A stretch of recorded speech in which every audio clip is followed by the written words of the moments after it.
sports station. It's time to start the show and talk about the sports we saw. Inside jokes and takes from Danger and Battaglia. Bills and the Sabres and the Amherst. Who gave a microphone to these jerks? Welcome to the sports bar, that's where you are. Welcome to the sports bar, that's where you are. Welcome to the sports bar, that's where you are. With Danger and Battaglia. You know, I know jealousy isn't a good thing, Gino, as we welcome you into the sports bar. It's Danger and Battaglia. Ready to kick off your sports weekend at 95.7 FM, AM 950, the Fan Rochester, in the Odyssey, iHeartRadio, TuneIn apps, also streaming on our YouTube channel at the Fan Rochester. I'm jealous today. I'm jealous of our brothers working in Philadelphia. Today has to be the highest rated day for Philadelphia sports talk in history.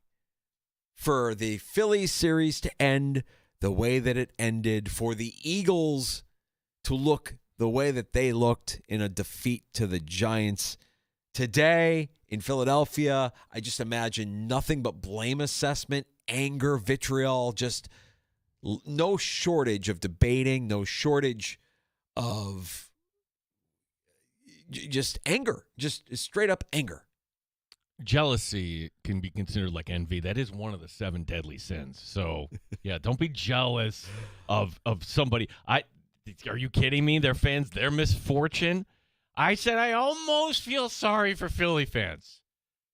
I almost. I can't do it. I'm not jealous of the. I'm jealous of the guys that are on the radio. No, you shouldn't be jealous. I am. Don't be jealous. I am jealous because they are hearing it. They are dealing it. They are in it right now. They are battling right now. I wouldn't want that in Western New York. What would be the equivalent of that? That would be 13 seconds, right? Oh. 13 seconds is by far and away the day of anger coming back after that on a Sunday night. Shock, anger, dismay. I mean, especially with the Phillies. The way that series was too good for it to end on a play like that. So if you go back, the Dodgers tie this because Sanchez, their starter, he was dealing. He doesn't get a call, and you could tell he's ticked. And then sure enough, he ends up walking the guy. And sure enough, that ends up leading to the tying run. It's this little butterfly effect. And I'm only bringing that up, Danger, because Keckering's the easy one to point to. Hey, dummy, plays at first. What are you panicking for? He went into complete meltdown mode. Yep.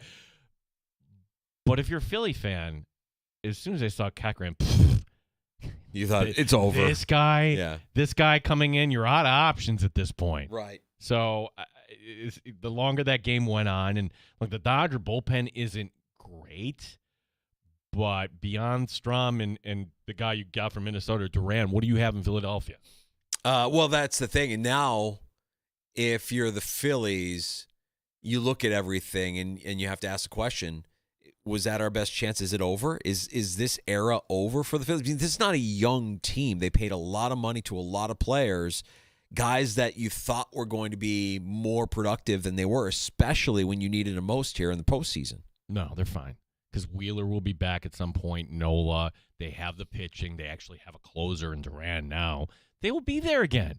This is Rob Manfred world danger that, hey, this really sucks right now, but you don't really have to go out and spend millions and millions and millions because you'll be able to compete next year. Same thing with the Yankees. The news for the Yankees today, oh, no, Cody Bellinger opting out. What is going to happen? All right, well, you might have to pay him a little bit more. You find the next guy up. The Yankees will be in the postseason next year. All these questions of what's next. It's not like football. Sure, some of these guys might be getting older, but Trey Turner's still good. Bryce Harper's still one of the best in the game. Now, your catcher there, right, Realmuto, he's going to be a free agent. Uh-huh. And credit to him, Danger, because here you have Juan Soto, and you last year looking forward to this process. I'm like, ooh, that doesn't sound like Realmuto shut down that question last night. Didn't want to talk about free agency. So, yeah, will it look different for the Phillies next year? Sure. Does that mean they're going to go away and become this 500-ish team? I don't think so. Do we all have a common enemy, though? If we're talking baseball, the common enemy is the Dodgers. We don't want to see the Dodgers win another World Series. Why isn't there more anger toward them? What is that? Right. Because we like Shohei? Because we like Freddie Freeman? What is it? I don't. I want to like Shohei, but like given what we know about Shohei and everything that's going on off the field, it's like we want to believe he's a good guy. Is he just completely? Does he lack self-awareness? Is he oblivious to his dealings in his business for everything that went on with him? Like, is he a good guy? There's never been a scandal that has been. You can't say covered up. No, it's like, they we're gonna made address that. him, like, poof, go away. They made that go away very fast, shockingly fast. I think part of the problem why we don't know more is obviously the language barrier, the culture barrier. Like the Japanese media is not going to go digging deep like we would on one of their own stuff. I'll recognize that he's one of the best players we're ever going to get the chance to see in our lifetime, and I don't take that for granted. So maybe that's part of why we don't hate the Dodgers. But the Dodgers are everything that everybody hated the Yankees for so many years during their, they just buy a check. Yeah, their payroll is insane, and they've got some of the best. They've got the best players in the game. So why are we not rooting against the Dodgers with more vigor? Well, so who's going to be up against the Dodgers, right? Well, let's assume it's Milwaukee. Is Milwaukee going to have this payroll forever? Like Churio, a few years down the road, their stars are going to want to get paid. They've got pitchers in Woodruff and everything. Like, are they going to really lock these guys down? They're going to fortify. It feels like Milwaukee's like one of those teams like Cleveland. Hey, we're going to build this up and take a half step back. Same thing with Seattle. I think Seattle's a really fun story, but is this going to be really kind of sustainable? I don't think so. Toronto's fun. Toronto said, hey, we want to be involved in the party, and they tried to go after Soto. Didn't get him. They had this report. We had this report. My gosh, Shohei's on a plane to Toronto. He's going to actually sign with the Blue Jays. It never happened. That was not true. I would love to see a Jays-Dodgers World Series. That would be fun. I think we'd all be Jays fans, right? Yeah, that Most would be. of us? I mean, we have to root for Ernie, right? Yeah. That's our guy. So we kind of become and inherit the fandom of that player and that team. If LA is in the World Series, then I think Major League Baseball is okay. But man, if you've got a Milwaukee, Seattle World Series, I mean, like Manfred probably for his TV partners wants that bigger. He needs LA. You got to have LA. He needs LA, and then what are we doing here, Cubs? Here's my take on the Cubs. Ready? Tell me. They win on Saturday night. That's their season. It's like you won the World Series. It's like the Knicks last year. Like, wow, that was a lot of fun. You're going to get destroyed by the Dodgers, and you'll be fine with it. You're going to be like, wow, that exceeded expectations. And, yeah, it'll suck when you lose to the Dodgers, but in the end, you'll be happy. Here's the thing, and we're going to welcome in Bart Winkler later this hour from the Infinity Sports Network. You hear Bart late nights here on the Fan Rochester. He's based in Milwaukee, so he's invested. He's got skin in the game. And every Brewers fan that I know, that I've talked to, believes this is their year. There isn't a single Cubs fan, myself included, who believes that this is our year. I am more than satisfied with what they've done this postseason. We're playing with house money. This is all gravy to me. I'm excited for tomorrow, but I don't have this like, oh my God, they have to win to for this season to be a success.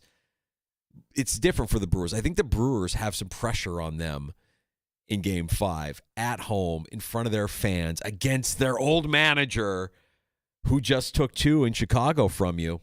I think there's some pressure on the Brewers. I think all the pressure is on the Brewers. And then if it is the Cubs against the Dodgers, it's probably not a series. It's probably not a series, but who can say, man? Baseball's weird in that teams get hot and weird things happen. I mean, think of a few years ago when the Phillies were like everybody thought the Diamondbacks rose up and took out the Phillies to go to the World Series. Like weird things happen in baseball that you can't explain. It's so much variance game in and game out. Tonight you get Detroit as a road favorite in Seattle. That's because Skubal is on the mound, and I know we have some Tiger fans in the Rochester area. I think it would be fun to have Seattle against Toronto. Like those, like you have stars on both those teams. But Skubal is. I think either of those teams is going to be a fun matchup against Toronto. But yes, Seattle being in the ALCS, the chance for Seattle to be in a World Series would be kind of kind of neat. Never did. Haven't seen it. No. Right? So we kind of root for that storyline. Talking about storylines, in Buffalo, they have laid down the final piece of turf inside of new Highmark Stadium. Isn't that wild if you see these? And not that they need to put the goalposts up, but they did, just so you can see this. And in case, I'm sure, like, they're, ABCing this to death, right? Always be closing. For the remaining fans that haven't committed, hey, here's what it looks like. I never built a house, Danger. You did. Yeah. What is that like when, okay, you go from this dirt patch to a big hole in the ground to, oh my gosh, this is the kitchen. Wow, this is awesome.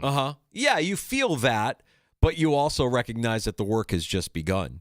Like, I remember when we moved into our house, it was done, but it wasn't done. Like, there was a lot that needed to be done. Okay, we're going to finish a basement? Let's finish a basement. We're going to work on that. Okay, great. Yard work? All right. We're going to landscape this thing? Yeah, let's landscape this thing. All right, that's work. Mm-hmm. We got to plant grass. Oh, we got to do the driveway. Okay, all this work that needs to be done after you move in. And the difference here is I think they want to have everything done before they open up the doors next season. And it looks like they're on their way. And I bring it up because we have DA joining us, Damon Amendola joining us in the 4 o'clock hour of the Bill Maddock podcast, whose Bill Maddock podcast series on YouTube has kind of chronicling this year's Bills, the final season at Highmark Stadium before they move into new Highmark Stadium. Yeah, and it's not going to be a perfect record, obviously, for the Bills at home. So we haven't talked to DA since what happened last Sunday night. Get his thoughts on that. And I thought of all the people we've talked to, he was the one who didn't have anything complimentary to say about Diggs. Granted, I've talked to fans. We've talked to people. Look, if you say Diggs, that's not me. I don't. You were cool. there at the game. Did Diggs? What was the reception like for Diggs? It was boos, right? He got showered with boos, or Here, my take on it was first catch, complete to Stephon. People didn't know. Boo. Okay, which that's natural. But by the end of the game, it was like, oh, we're shell-shocked. Oh, no. Yeah. And by the end of the game, and this is why I like going to games in person, I can be my own TV producer. I don't have to watch the snap of the ball. I taught you this. Yeah. Watch other things. And I'm like, I'm watching Diggs go against Trey White. And I'm like, oh, no. He's torching Oh, him. no. He's just, there it goes to him again. And everybody in that stadium knew it. So, yes, we don't like Diggs. There's a healthy respect for the guy, though. Like, you can't not. He's going to come back and lead the charge one of these years, right? When he retires, long after he retires, there'll come a day where they bring Diggs back to lead the charge. I think you have to. Maybe it's after Josh Allen retires and years down the road. Oh, yeah, like in a world without McDermott. Yes. Yeah, I thought there was a lot of revisionist history, though, from Diggs. And everybody taking the high road to the point where, like, yeah, that one really wasn't it. A lot of love. Yeah. I heard a lot of BS, what I heard.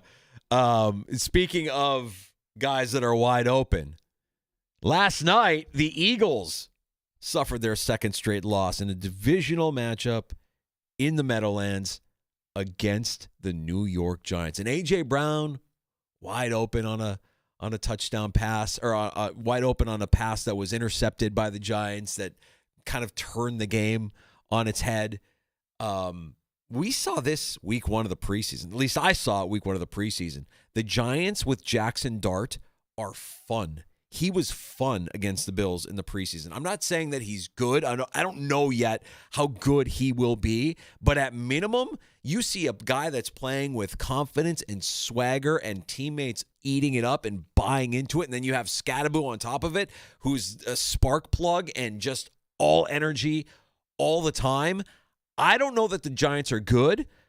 I believe last night's win may be enough to save Brian Daboll's job. And at minimum, the Giants are once again fun. They have some juice.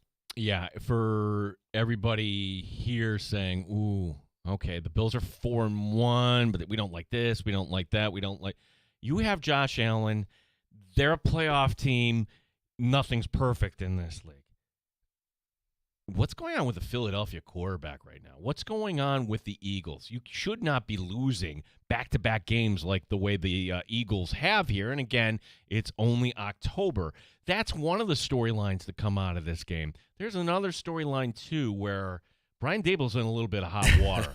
The league is investigating. So if you didn't watch this, and granted, I wasn't watching this. I was watching the baseball last night. Yeah. Some other people might have been watching some other sport that barely we'll mention here in a minute, but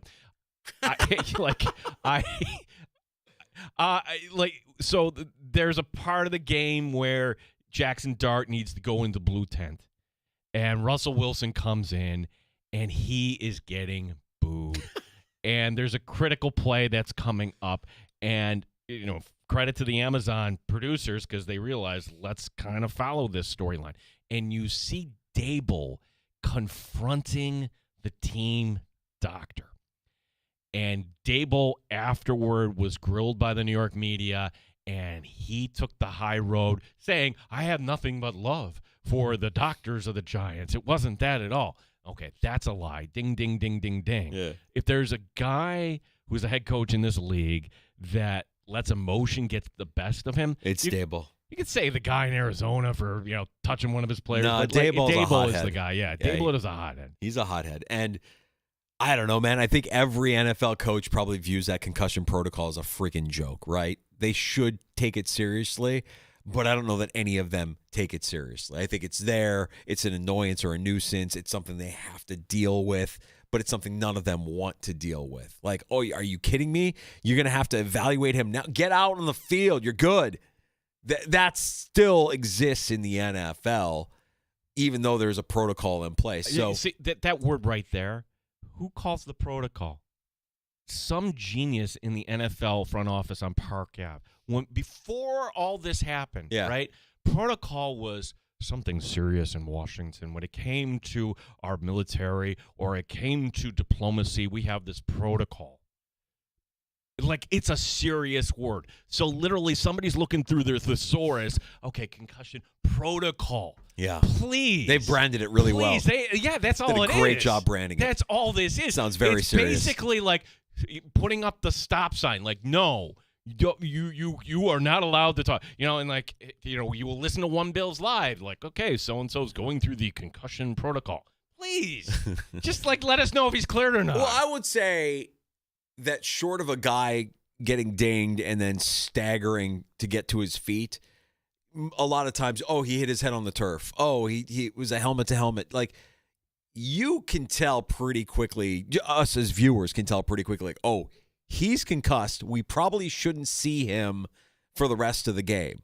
But a lot of times it's, he hit his head on the turf, but he gets up and everything's fine. Josh Allen in Houston last year. Yeah. Ooh, okay. The way he got up, that doesn't look good. Okay, he's back in.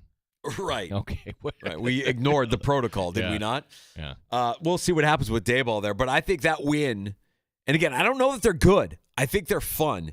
But that win over the Eagles, that's a nice check box, a check mark in the box for his resume there that he can say at the end of the season. If, let's say, the Giants finish 500, but Dart continues to grow and evolve, he's going to keep his job. He's going to keep his job. He's going to keep his job. You're going to keep Shane. You're going to keep Daboll. And like I said, I remember seeing this in week one when Dart came in for the Giants, week one of the preseason. I remember thinking to myself, he's fun. He's playing loose. He's good. He played well. And last night was no different. He's playing with a confidence that most rookie quarterbacks don't come into the league with. And Scadaboo's a freak, which is great for the NFL. I love characters like Scadaboo. Look, the story that, like, he's in college and he has a piece of candy in his shorts. Like, will you eat the crotch candy? He is a weirdo. He's a freak. But that's the sort of thing that unites a locker room. Yeah. Are any Bills fans upset that he stole the bit? He stole the Ryan Fitzpatrick bit. We're ripping off his shirt and Fitzy going shirtless again last night, even though that's something he normally reserves for Bills Mafia. I saw that. I'm like, this guy is a freak. They're having fun. Dart he's got a leadership and a confidence about him that, again, I'm not saying they're good. I don't know how good they can be. But at minimum, Giants fans, you have something to be excited about because your team is once again fun. At least they're fun. And they get the win last night. And they got a long way to go, but you got over on the champs. It's a big win for Brian Daboll. It's a big win for the New York Giants. So we have the Amerks tonight. Amerks, home opener tonight. We have RIT tonight. Sacred Tigers, home opener tonight against Sacred Heart. Sabres lost. And that concludes our Sabres coverage for this afternoon in the Sports Bar with Danger and Battaglia. Give me more memes. Sabres eliminated. What has changed? Nothing. Oh, Nothing. no. Nothing has changed. They lose 4-0 home. Shesterkin is great. Not to take anything away from the Rangers goaltender, but come on. Nothing has changed. Wake me up when something has changed. I'm the meme with the guy with the stick poking this. Do something.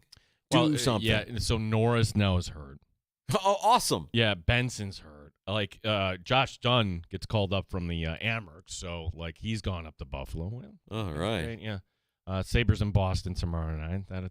That'll go swimmingly, I'm sure. And then Monday here on the Fan, we will also have Sabres in Colorado.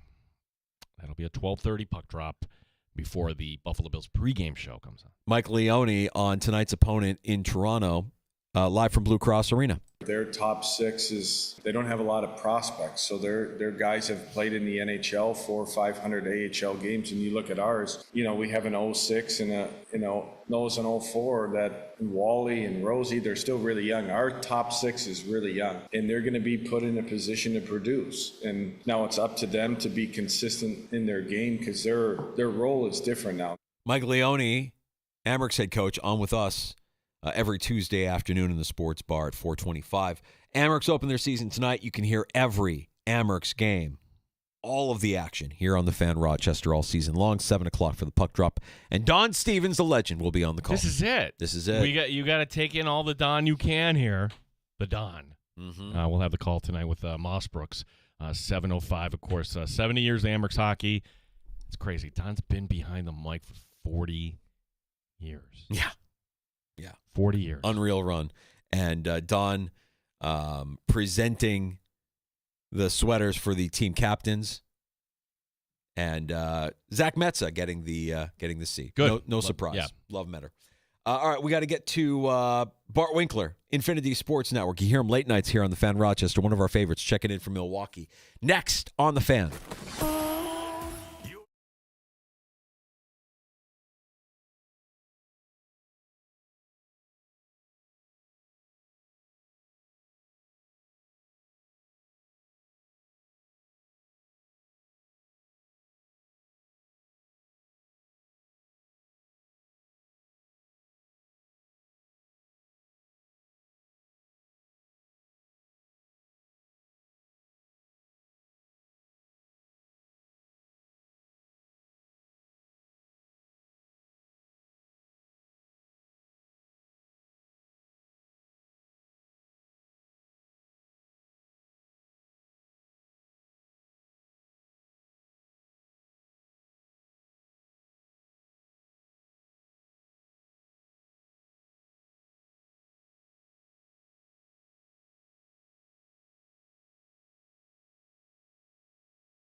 Rochester Sports Update. It's hockey night in Rochester. The puck drops at the Blue Cross Arena at 7:05. Toronto is the opponent. Don Stevens, Andrew Mossbrooks will have the call right here on the Fan. RIT hockey also opening tonight at home.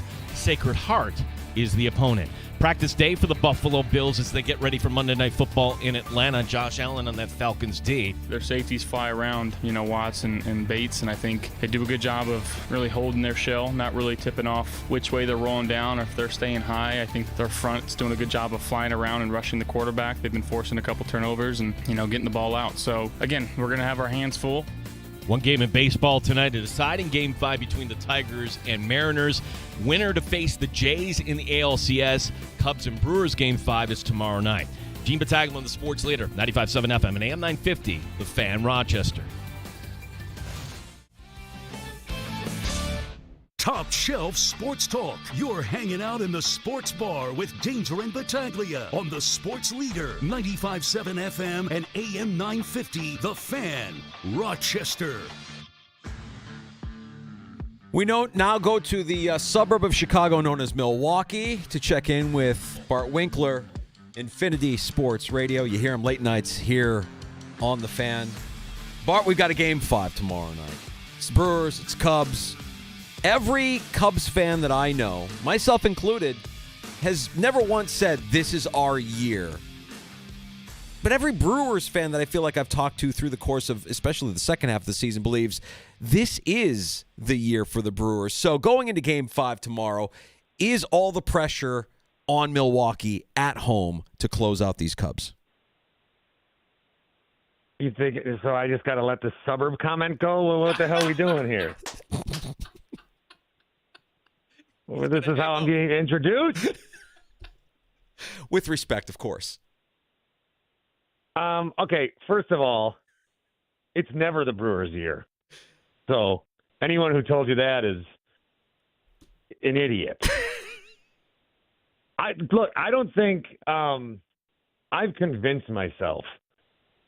And I'm not, this isn't, nothing, whatever I end up saying is not like reverse jinx. And I'm not even like subliminally or, like self-conscious or whatever. You know what I mean? Yeah. Not reverse jinxing. I have convinced myself long ago the Brewers will never win a World Series. I just got to admit that as a fact of life. Now, why they keep going to the playoffs and having such heartbreaking losses, that I don't understand. It's like there's some curse, but no one knows why, but it does feel cursed.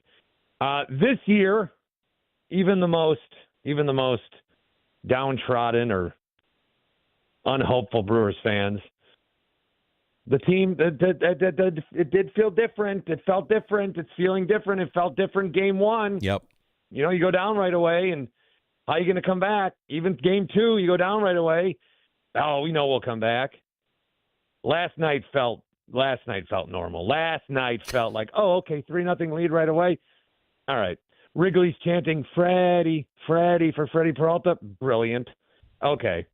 The pressure's on Milwaukee. I did not want this series. Sometimes people want, you want to beat your rival, you want to beat your enemy. There's still Packers fans back in like 1996 that are a little disappointed with that Super Bowl run because they didn't have a chance to beat the Dallas Cowboys, who had knocked them out of the playoffs 3 years before. I didn't want to take out the Cowboys. They're going to lose to the Cowboys. If the Brewers win tomorrow, you'll say, oh, it was worth it. You're experiencing the joy. I didn't want this fresh hell anyway. It'd be relief. I got to the point at the beginning of the postseason. I thought, okay, I want to see if this team can win a World Series. To immediately, when the Cubs beat the Padres, it was, I don't care. Just beat the Cubs, lose to the Dodgers in 3. You lose so bad they don't even play a Game 4. I don't care. You just got to beat the Cubs. All of the pressure's on Milwaukee. All of it's on Milwaukee, I think. So, Bart, we have a common enemy. No matter who wins this series, I mean, everybody's saying we can't see the Dodgers again. We can't beat the Dodgers are a juggernaut. They always are. That roster is insane. Is there a team between the Brewers and Cubs that you think match up better against LA for the NLCS? I don't know, maybe the Cubs. I don't think the Brewers, unless they can get Brandon Woodruff back, which I still don't think he would be able to come back to the World Series. Suddenly they seem like they have no pitching. And that's the thing with the Dodgers. Like, the Dodgers have all these guys that the Dodgers, I think we kind of let ourselves, we being baseball fans, let ourselves ignore the Dodgers a little bit because they weren't. At the beginning of the year, I thought they were going to win 130 games. Mm-hmm. I thought they were going to blow away any MLB record and just be laughable and never lose 2 games in over the course of 2 weeks. And then they win, the 90-some games, enough to win the division, but they weren't they weren't doing anything out of the ordinary. No team won 100 games this year. No one was doing anything out of the ordinary. But they also had injuries, and now they're pretty healthy. And then you see Roki Sasaki is a 3-inning closer last night, so that's an unbelievable weapon that they have. They walked Shohei Ohtani to get the Mookie Betts. The Shohei Ohtani is 1 for 17 in that series. Oh no, that's not going to come back around, and he's not going to bat 450. He's going to put up Vlad type numbers in the NLCS. Ultimately, I think whoever wins is going to lose to the Dodgers. But man, I would love the honor to lose to them, Bart, we just dealt with Diggs coming back to Buffalo, but honestly, I think that pales in comparison to what Council did to Milwaukee here.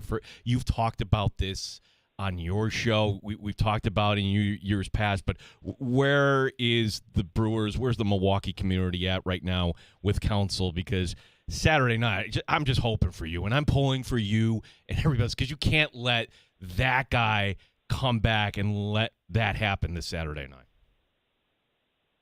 Thank you. The Council's a lot of there's been hundreds of players and coaches that have left and then come back. I mean, the Packers are weeks away from taking on Aaron Rodgers.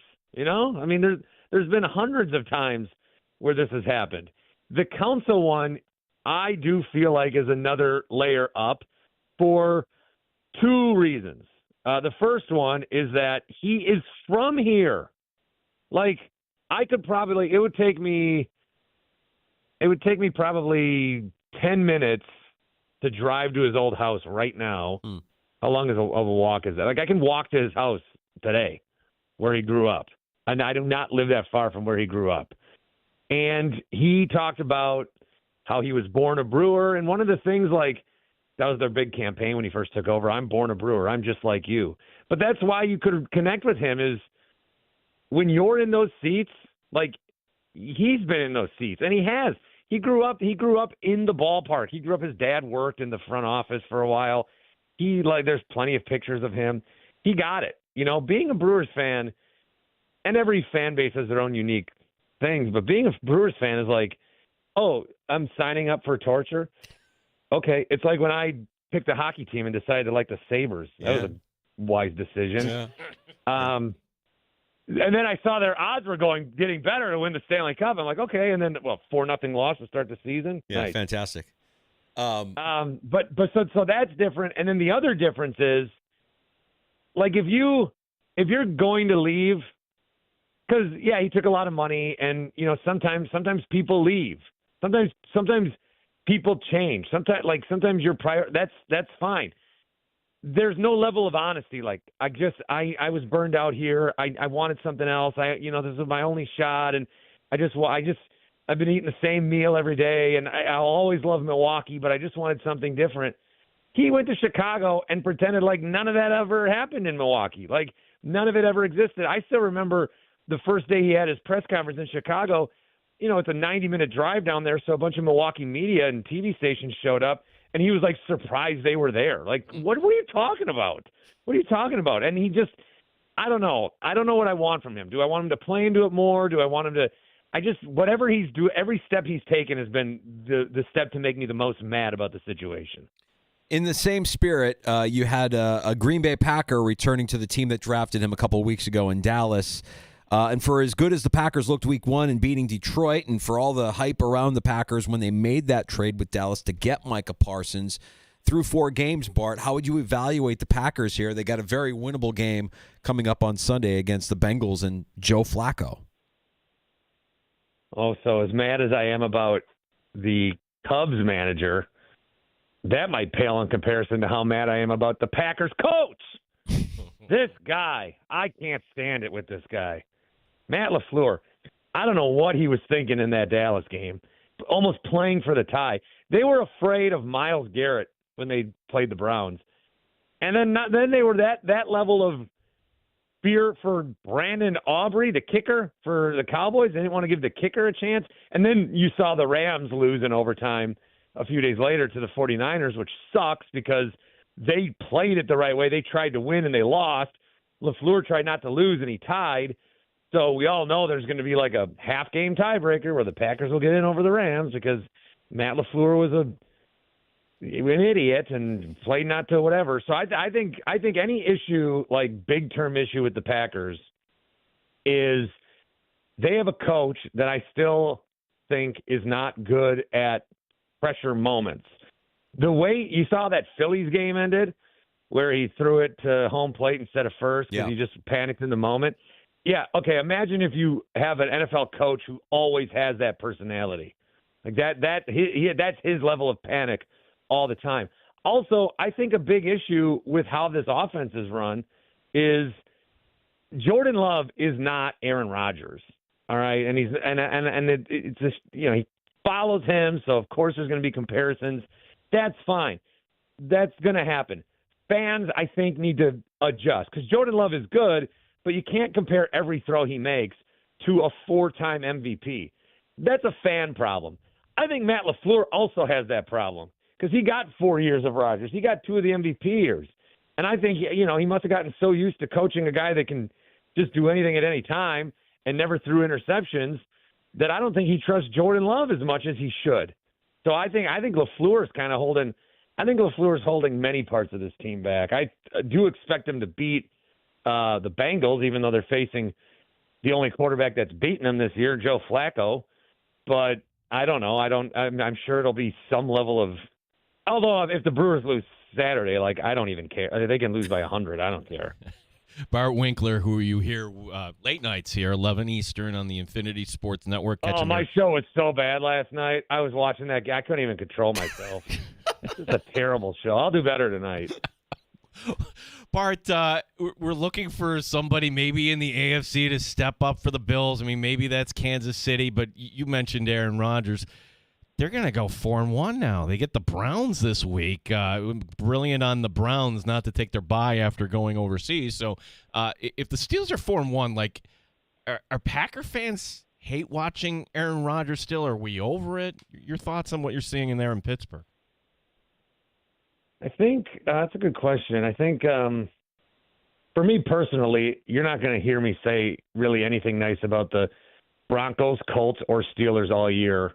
I'm just going to keep moving the goalpost on whatever their expectations are. I just don't believe in any of them, and they could win 11 games in their respective divisions, and I'll still downplay them. That's the angle I'm coming at.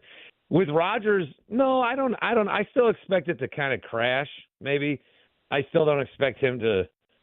Now, okay, if they beat the Packers, now I got to think about that. So I got to go from Council to then Aaron Rodgers again. You're going to need a therapy session after this call. The media is as close as they've ever been to trying to get Giannis out of here. Yeah.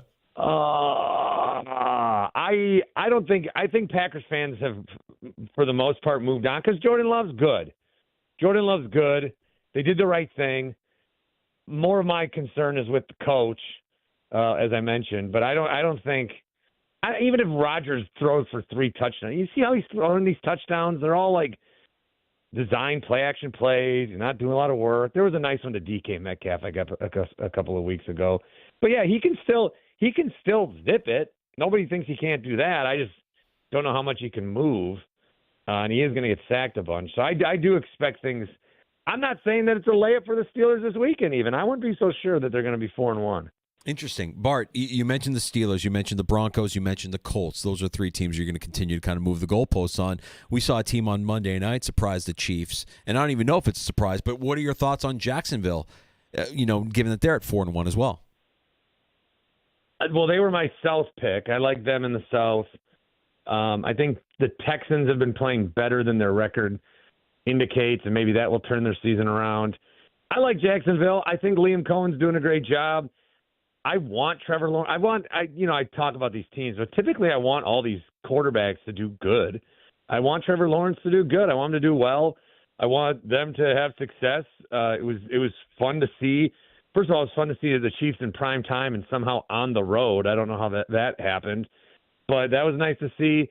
I'm just trying to think around the AFC, like as a Bills fan, who the biggest threat to you would be.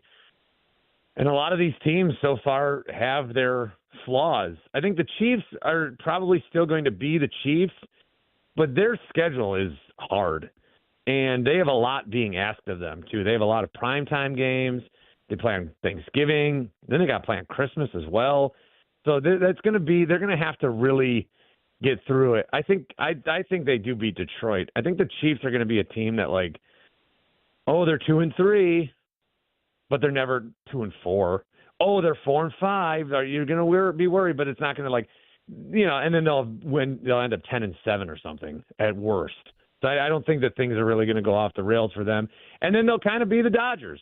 They'll be the Dodgers. We've been, they're done, and then they get to the playoffs. Everybody's healthy, everybody's back, and they're just going to steamroll teams and, come into Buffalo one more time and unleash hell upon Bills fans to close out Highmark. Jeez. Oh, why can't we just, well, not the Cubs, but, man, Buffalo, Milwaukee, these are good, hard-working American cities, and we always got to get beat down from. Why did you guys call me today? All right, I wanted you last week. You're like, okay, next Friday, and Bart reminded me. I told him, hey, everything's gonna be okay. The Brewers, I didn't say it was gonna be a sweep, Bart. You're gonna win tomorrow night. Everything's gonna be fine. Bart Winkler joining us here. Let's talk about a different thing here. Danger opened up the show today, saying how he's jealous of Philadelphia sports talk. How they just are probably coasting today, and I don't have to go very far for the content, whether that's the Phillies or the Eagles. What's your read on the Eagles? Is there something wrong with Hurts at this point? Is it the coach? It's a 4-2 team that does not look like a defending Super Bowl champ at this point. Well, even a couple of years ago, remember they got off to that 10-1 start, and the entire time people were like, no, something's wrong. Something's wrong. And I thought that was crazy. Now, I was wrong because then they lost 5 of their last 6 and got smoked by the Buccaneers in that wild card round. It does seem that the read I have on the Eagles is I have questions. I am wondering what satisfies the Philadelphia Eagles, because when they win, they do not seem satisfied. They never seem happy. Someone's always upset. They must be. I speculated last night. I didn't accuse, but I wonder, are there some contract incentives or some over-unders being placed here? No one's ever happy on their stats. It's always, we won, but we didn't win a certain way.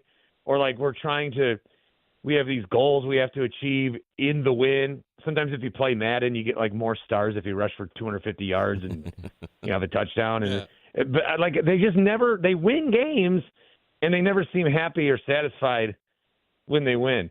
Also, is there anyone left that still wants this tush push? Is there anybody left? I know it's as tedious to talk about as it is to watch, but I don't think it's I think we can get back. We can get out of, when we first were talking about it, we're like, it's the Eagles move and they're offsides and false start and blah blah blah. And then can we just admit it's not fun to watch, and that's why the NFL changed kickoffs because they're not fun to watch. They changed the extra point because it's not fun to watch. They made pass interference, they opened up the offense and made all these rules against the defense, so it could be more fun to watch.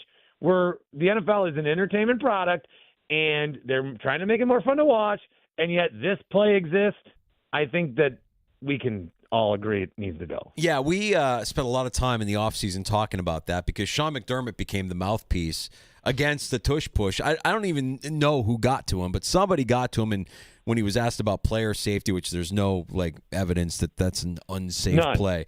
But you're onto something with the visual of it, right? Like visually, as you're watching the game, it's not a fun play to watch. And the team that was the second best at doing the tush push last season, the Bills, they haven't really executed it at all this year. I mean, it's kind of been wiped from the slate, and Philly seems to be the lone team using it. And I guarantee you, as they keep losing games, you're not going to see the tush push as much. Well, if they didn't have A.J. Brown or Devontae Smith, who they paid a lot of money to, and clearly they don't like when they don't get the ball a lot. At what point, if you're the Eagles, you get to a playoff game, you get 2.5 yards of carry on it. Why don't you just do it? Do it the entire game. Why don't they try to if Roger Goodell's at the game and he's watching, and the Eagles are just tush pushing the whole game, is that what it's going to come to get this thing banned?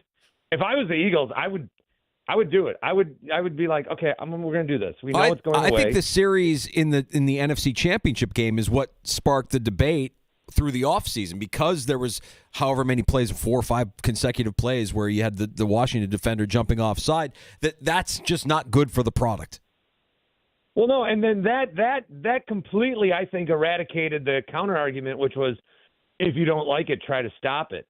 Well, they were trying to stop it. Right. They were trying to stop it, Washington, by timing when they could jump. They found a way that they thought they could try to stop it. And then in the game, the NFL's like, okay, do that one more time. We're just gonna give the Eagles points. What the hell's that about?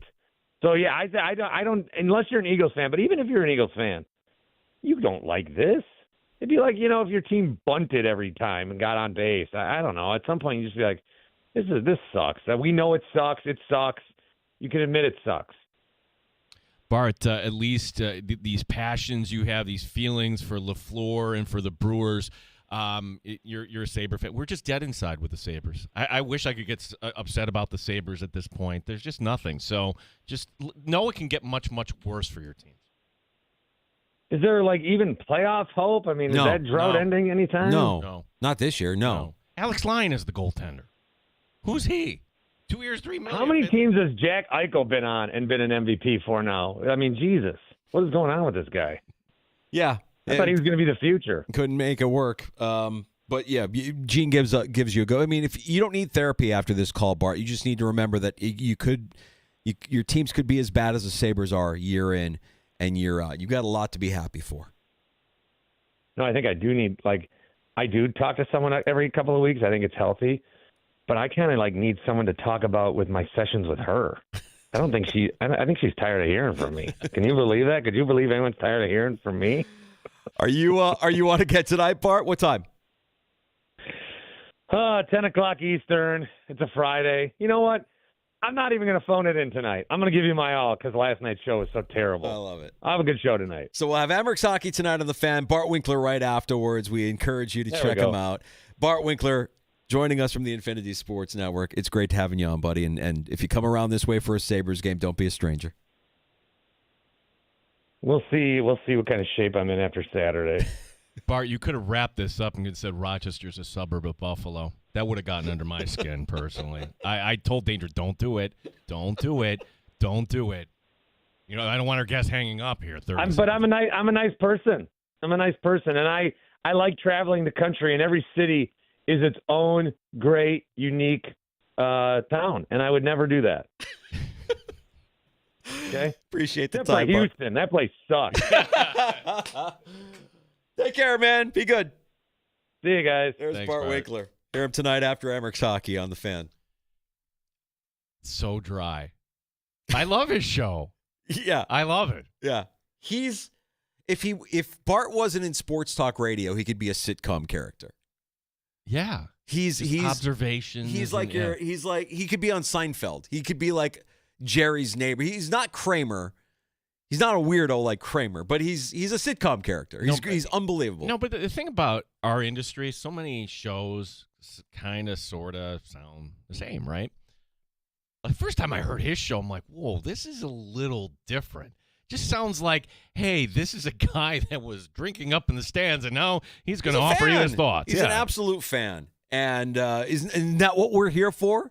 I mean, our station is called The Fan. We are all fans. We all go about it different ways. We all have our unique personalities. And we all have our takes. Bart loves firing him off. He's the best. Love having him on with us. And see, he took it in stride, Gino. I knew he would. He took the high road. I'm let it go, though. I'm a nice guy. We got to take a break. We'll come back with more next on the Fan Rochester. Also in the 4 o'clock hour, we'll be joined by DA, Damon Amendolara, the Bill Maddock podcast. We'll get back to talking Bills and Falcons, and we'll put a cap on the loss on Sunday night to New England that I know DA has some thoughts on as well. Amherst hockey gets underway tonight, 7 o'clock puck drop. The final opening game for Don Stevens on the call coming up here after 7 o'clock tonight on the Fan.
afternoon. Your home of the Buffalo Bills. The Fan, Rochester. The Fan, Rochester. WROC AM, WBEE HD2, and W239BF Rochester. The sports leader. 95.7 FM and AM 950. The Fan, Rochester. An Odyssey sports station. The Fan, Rochester. Sports update. Season begins for the Rochester Americans tonight. It's year 70 for the franchise and the 40th and final year for Don Stevens behind the microphone. Don and Andrew Mossbrooks will have the call tonight, 7:05 here on the Fan. Toronto is the opponent. RIT also beginning a new era tonight as Matt Thomas is the new head coach of the Tigers. RIT taking on Sacred Heart. Practice day for the Buffalo Bills as they get ready for Monday night in Atlanta. Josh Palmer talking about that Valentine's Day. Just scouting them as a whole. You know, they have good pass rushers. They have some athletic DBs and some athletic safeties. They play a zone defense, so it's just finding their holes, trying to pick them apart. At the end of the day, we're just going to do what we do. Damon Amendolara from the Bill Maddock podcast joining us next. One game of baseball tonight, the deciding Game 5 between the Tigers and Mariners. Gene Battaglia and the sports leader, the Fan, Rochester. It's time to start the show and talk about the sports we saw. Inside jokes and takes from Danger and Battaglia. Bills and the Sabres and the Amherst. Who gave a microphone to these jerks? Welcome to the sports bar, that's where you are. Welcome to the sports bar, that's where you are. Welcome to the sports bar, that's where you are. With Danger and Battaglia. Sports Weekend kicks off now in the Sports Bar with Danger and Battaglia. Thanks for listening at 95.7 FM, AM 950. In the Odyssey app, iHeartRadio, tune in, even on YouTube at The Fan Rochester. You can like and subscribe while you're there. We're joined every week by our buddy Damon Amendolara, DA, the Bill Maddock podcast with the tip of the cap to the great Nas hip-hop album. And DA, want to put a cap on what we saw on Sunday night. I'm sure you had thoughts as the Bills suffered their first loss of the season to the Patriots. And talk a little bit about that before we look ahead to Monday night. Yeah, my thoughts were actually thinking about you guys because you had the conversation with me last week about how any decent quarterback scares you. And we hadn't really seen a decent quarterback yet this year besides Lamar Jackson. And they went up and down the field in the Bills' defense on that opening Sunday night. And then here we go, Drake May having a really good season and having a really good night. And that's exactly how the Bills fell. So I will admit that as I'm watching that game, I'm thinking, boy, we just had this conversation about what this looks like, and it doesn't look good. Well, and you were in my head because of all the people we talked to. You had strong feelings and opinion on Stephon Diggs, and I was there, DA, and Diggs, first time he catches the ball, boo. But by the end, and when you go to a game in person, I love it because you don't have to watch the snap; you can watch different things. I'm like, every time I'm watching Diggs, he is just cooking. Most of the time, it was Tre'Davious White. So your thoughts on Diggs coming back and doing what he did, and also the Bills have a serious corner 2 problem that. Unless they bring in somebody else, we love Trey White. I mean, is this something that could be fatal for this team should they not address this at some point? Yeah, the Diggs thing obviously is annoying because of Diggs' penchant for needing attention and needing love and needing touches and being high maintenance, and then also that being the guy that comes back to haunt you in Buffalo at Highmark Stadium. The whole thing was like, oh my God, this is going to be the guy. This is going to be the one that gives the Bills the first loss and all the agita. But in terms of an indicator, yeah, I think it's a problem. Now, I will say that the secondary should get better. I think the Bills are hoping it gets better as the season goes along because of injury and because of guys coming back. I mean, Maxwell Hairston, you would hope, at some point comes in to help out. I don't know if he's going to be a cornerback 1 or a cornerback 2, but at least it's another young body, and they drafted him for a reason. The problem is that Tre'Davious White was never brought back to cover wide receiver 1. That just was never supposed to be his role, and he got thrust into it on a bad night against a wide receiver that was hyper-focused and hyper-motivated to prove the Bills wrong, and that's unfortunately what happened. So if that ends up being a reality the rest of the season, then yeah, it's a huge concern. But again, the way that the roster is built, he's not supposed to be shut down corner or got the guy on wide receiver 1 And that was just a mismatch that the Patriots, give them credit, took advantage of. I will say, when you look at the AFC, as bad as Sunday night was, if you're a Bills fan, and as much harsh tape as they had watched, I'm sure, this week in that Bills front office and the facility, the AFC does not have a group of teams that really scare you. There's always the Chiefs for historic reasons, but even the Chiefs have appeared to be a wounded animal at this point in time. Now, they put up some good yards and didn't end up winning the game last week. At the same time, you just don't have an AFC that's filled with big quarterbacks and big weapons at the moment. So maybe the Bills can navigate this and survive it. But the bigger point is Tre'Davious White just cannot be put in a role where at his age he's supposed to cover a guy that can go for 10 catches and 150 yards. And I think, DA, because we're so close to it and we're in the blast zone and we assess blame after a loss where you think that they're supposed to win, this might have just came down to one bad throw by Josh Allen in the red zone, a red zone turnover, a red zone pick, and you take that away, and the Bills are probably winning that game. As it is, they barely, they barely lose to a Patriots team that was giving everything that they had. Is it an overreaction when they lose to a divisional opponent in prime time? I mean, not to take anything away from what Drake May is so far this season and what the Patriots appear to be having, because right now the Patriots, when you look at their schedule, they've got it pretty good here for the next few weeks. Yeah, I think a loss is not the end of the world no matter what, because I think if you're the Buffalo Bills, realistically, you're targeting a 14-3 type of regular season. If it was anything better than that, wow, that's pretty scintillating. If it's worse than that, they did something wrong. So you probably were going to get 3 losses somewhere along the line.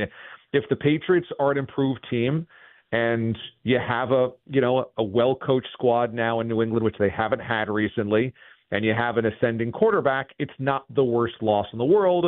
In terms of the division, they're the second best team of the AFC, no doubt. So losing a divisional game to a team that's the next man up in the division, not the end of the world. I think the issue is, as you just kind of alluded to, it's the way that they lost. Had they not given away the football 3 times, they probably win that game. And Josh just isn't prone these days to doing what he did in the second half, which was throw a ball into double coverage deep in the offensive end when they should have walked away with points. So that's thankfully not something you usually count on. But the first two turnovers in the first quarter are a disaster. That first quarter is an absolute mess. 5 penalties, 2 turnovers. They can't get going on offense, and they were lucky that the bleeding wasn't worse. I think the biggest crime to me that we've seen so far for the Bills, and this is where I don't think it's an overreaction if you were inside the quote blast zone, they haven't put together 60 minutes of football in 5 weeks. Now, they're 4-1, so that's okay. But, you need at some point for them to play full 60 minutes, and I don't know what this is, whether they're overlooking opponents, whether they're still too injured to really full throttle, whatever this case is, that they're focused on January and nothing in the regular season is going to get them up. But, they will be measured against themselves, and themselves have to be ready for 60 minutes of football at some point in time. And I'm still waiting for 5 weeks in for us to see 4 quarters of decent football from this squad. Well, maybe it's Monday night, and you could imagine here in the finger quote blast zone, a lot of people worked up like, oh, my gosh, it's Bijan Robinson. The Bills can't stop the run. If the Bills are going to be this team, DA, that we hope, this is an opponent you should take care of on the road. This is a defense that, all right, they're okay, but you should be able to move the ball. And for the Bills defensively, today they get back Dorian Williams. He practiced fully, so Milano is definitely out, but you do get back Williams. Maybe we get back Ed Oliver. How do you view this game coming up Monday night in Atlanta? It's important because the Falcons do have weapons, and we still need to see the Bills defense do this comfortably against squads that have good weapons. So, yes, you're right, this is a test. I think it's more of a test as well because the Bills are coming off a loss. And as I was just talking about, I'm kind of waiting to see when they click into a gear where they can play a full 4 quarters. I would love to think that that's a wake-up call last week. They played sloppy football. They gave away the football 3 times. They had a bevy of turnovers. And, they really, until we got to the fourth quarter, the penalty rate was so much higher for the Bills than the Patriots that you couldn't just say, well, that they were calling everything. You could say the Bills were significantly sloppier than the Patriots. So that should all be stuff that they look at on film, tape, wake up call, and be like, okay, that was a C+, B- effort from the Bills on Sunday night. Now let's see on Monday night against the Falcons something much better than that. And if we see another lethargic effort, then I would start getting concerned. I do think the weapons are something to deal with, but I don't think it's a dynamic, arsenal that a defense is just going to get necessarily shredded over. I mean, the Falcons have had some rough outings anyway this season, so it's not exactly they're going to strike fear in many opponents, but this is about whether the Bills rebound and refocus after what was a pretty lethargic effort. One way they can mask a deficiency at corner is by getting a better pass rush. And through 5 weeks, I think we all look at it and we say, yeah, we want a little bit more. I think Rousseau had a nice game against the Patriots, but you're not getting the quarterback down. You're not getting that. Is Ed Oliver returning that magic elixir that fixes the pass rush? What about Joey Bosa? And we're going to be after Monday night, we'll be through 6 games. You're getting Michael Hoyt back. You're getting Larry Ogunjobi back. Is these missing pieces the real element of the pass rush that's missing, that's refusing for it to click? Super important. It's absolutely important. It's vital in many ways for the pass rush to complement the secondary. The secondary is never going to be the Legion of Boom. I think everybody's come to that realization. It can certainly be better when guys are healthy and they're fully operational. It will be better, but it's a great point. The pass rush just has to be more consistent. And the thing is, we've seen Bosa with these bursts like that second half against the Jets. He can be a wrecking ball. We saw Ed Oliver in that opener against the Ravens. He was sensational. If they got consistent production out of the defensive line, both pass rush and stopping the run up the middle, it would significantly help out this secondary. They're just not getting that. So, yeah, fully healthy. And that's why I'm not going to badger this defense too much right now. We're at early October. They're 4-1. Everybody else around the AFC is wounded as well. The Ravens aren't what we thought they might be. The Chiefs aren't what they have been in the past. The Bengals are without Joe Burrow. The Chargers have a bad loss against the Giants. You can go up and down the AFC. It's just not like, oh, my goodness, you can't beat that squad. So I'm not going to flip out on this Bills defense just yet, because if they are fully healthy and they have all these guys playing, I do think they're good enough to make their way through the AFC. But a pass rush is mandatory, and we all know it really just comes down to January, because at some point in time, you're just going to have to play a good quarterback. And whether that's Patrick Mahomes or somebody else that gets through to who you're going to play in the AFC playoffs, got to be the good quarterback. And the only way to do so in 2025 is to get after that good quarterback. And the pass rush needs to be better than it has been for longer than it has been so far in the first month and a half of the season. DA, part of the theme of your podcast, this is a magical season. We all hope. We look back and look, toward one last year here at Highmark. It got real for me this week seeing one photo that the Bills put out. I don't know if you caught this or not. The new stadium, in goes the grass. That feels different. Like, wow, this is really happening. Of course, they already have the goalposts there just to kind of give you an idea. I just want to get your thoughts. I mean, I'm hoping that the atmosphere in this new stadium can kind of carry over from what we have at the old Highmark. I love it. I love the natural grass. Yes. I am probably pathetically dedicated to throwback jerseys and natural grass. And so I just absolutely love this. And I love that they kept it open air. I mean, had they put a retractable roof on that, had they put a dome, if it was artificial turf, I just would have been like, oh, missed opportunity. And it just feels so good. And look, I was at Highmark a couple of weeks ago for the Saints game, and there was really something very special about it. There's not a huge luxury suite section, so every seat in that stadium is pretty darn good. You're not super far away. You're not removed from the action. It feels really intimate and cool. And so, I don't know if we lose some of that because this one is a fully enclosed, building, and there's a big time luxury suite levels. But the fact that they got this with natural grass, I think, is so cool and so special. And there's I don't know. I have a bunch of buddies that are like, is it going to be the same? Is it going to be the same? I know there's that thing there, but for all intents and purposes, everybody that has taken a tour of that building says it's marvelous. It's like magical. So I'm very optimistic, and I'm super excited that they put in grass, and I just feel like, yes, in an era where I lament that sports has gotten away from what it used to be far too many times, this feels like, okay, this actually got better. This actually got more improved. And I rarely feel that about how the modernization of the game goes. You said something there, DA, that caught my ear, and if you'll take the baton, can you be the uniformant here in the sports bar? Can you be our official hot uniform talk correspondent? Because I feel like we're in the golden age of throwback uniforms. When you saw what Seattle and Tampa looked like last week, and you're going to get Standing Buffalo against the red helmet Atlanta Falcons coming up here on Monday night. I mean, these are some hot uniform matchups. Okay, so if you ever want uniform talk, we don't just have to wait until Friday. I mean, I can do this every single day of the week with you guys because I am completely addicted to the aesthetics of the game.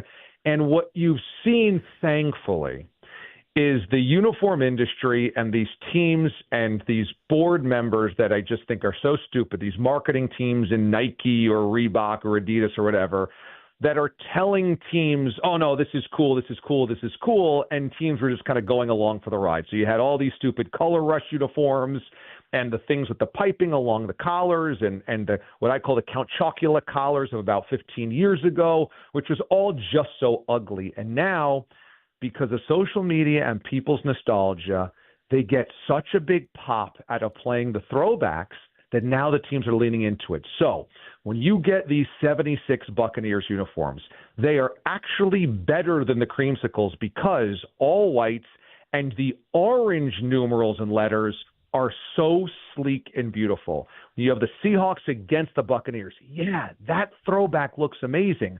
You look at the baseball playoffs. The Phillies went back to the powder blues last night. They looked so awesome. You have this kind of reimagining of, I guess the old uniforms actually were kind of cool, which they were.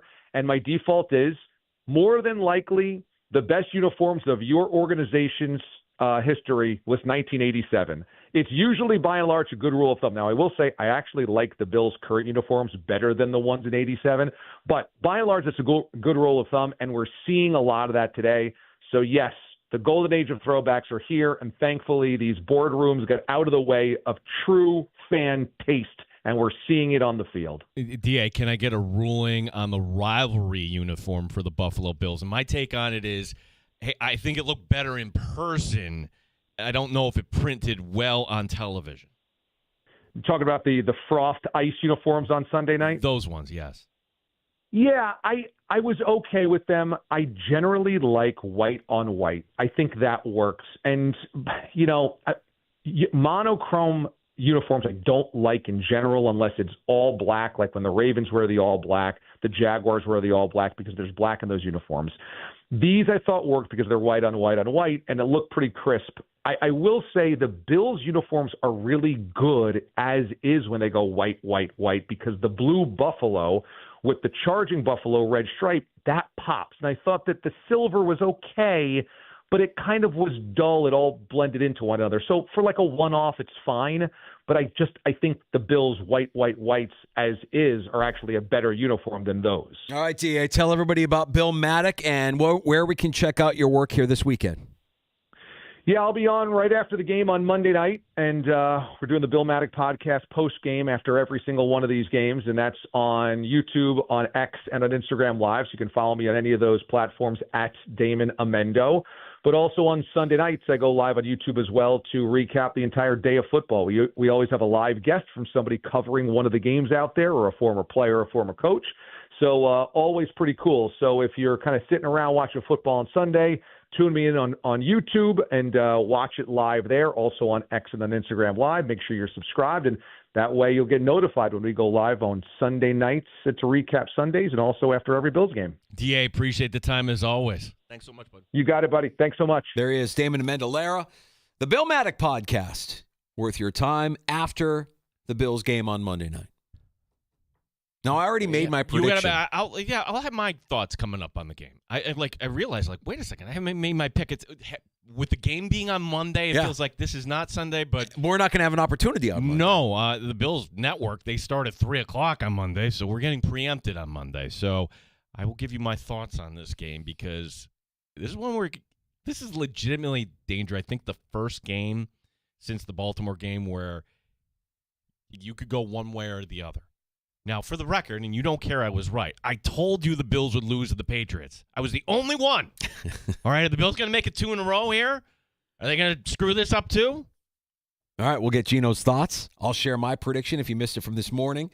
And we'll take your calls as well. Join us on the Good Smoke Barbecue and Pub Wingman line. Pull up a stool at 866-4FAN, 866-4326. Award-winning barbecue from Good Smoke Barbecue and Pub, 135 West Commercial Street in East Rochester. GoodSmokeBBQ.com.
update. Hockey night in the Flower City. The puck dropping on a new season at the Blue Cross Arena for the Amherst. Toronto is the opponent.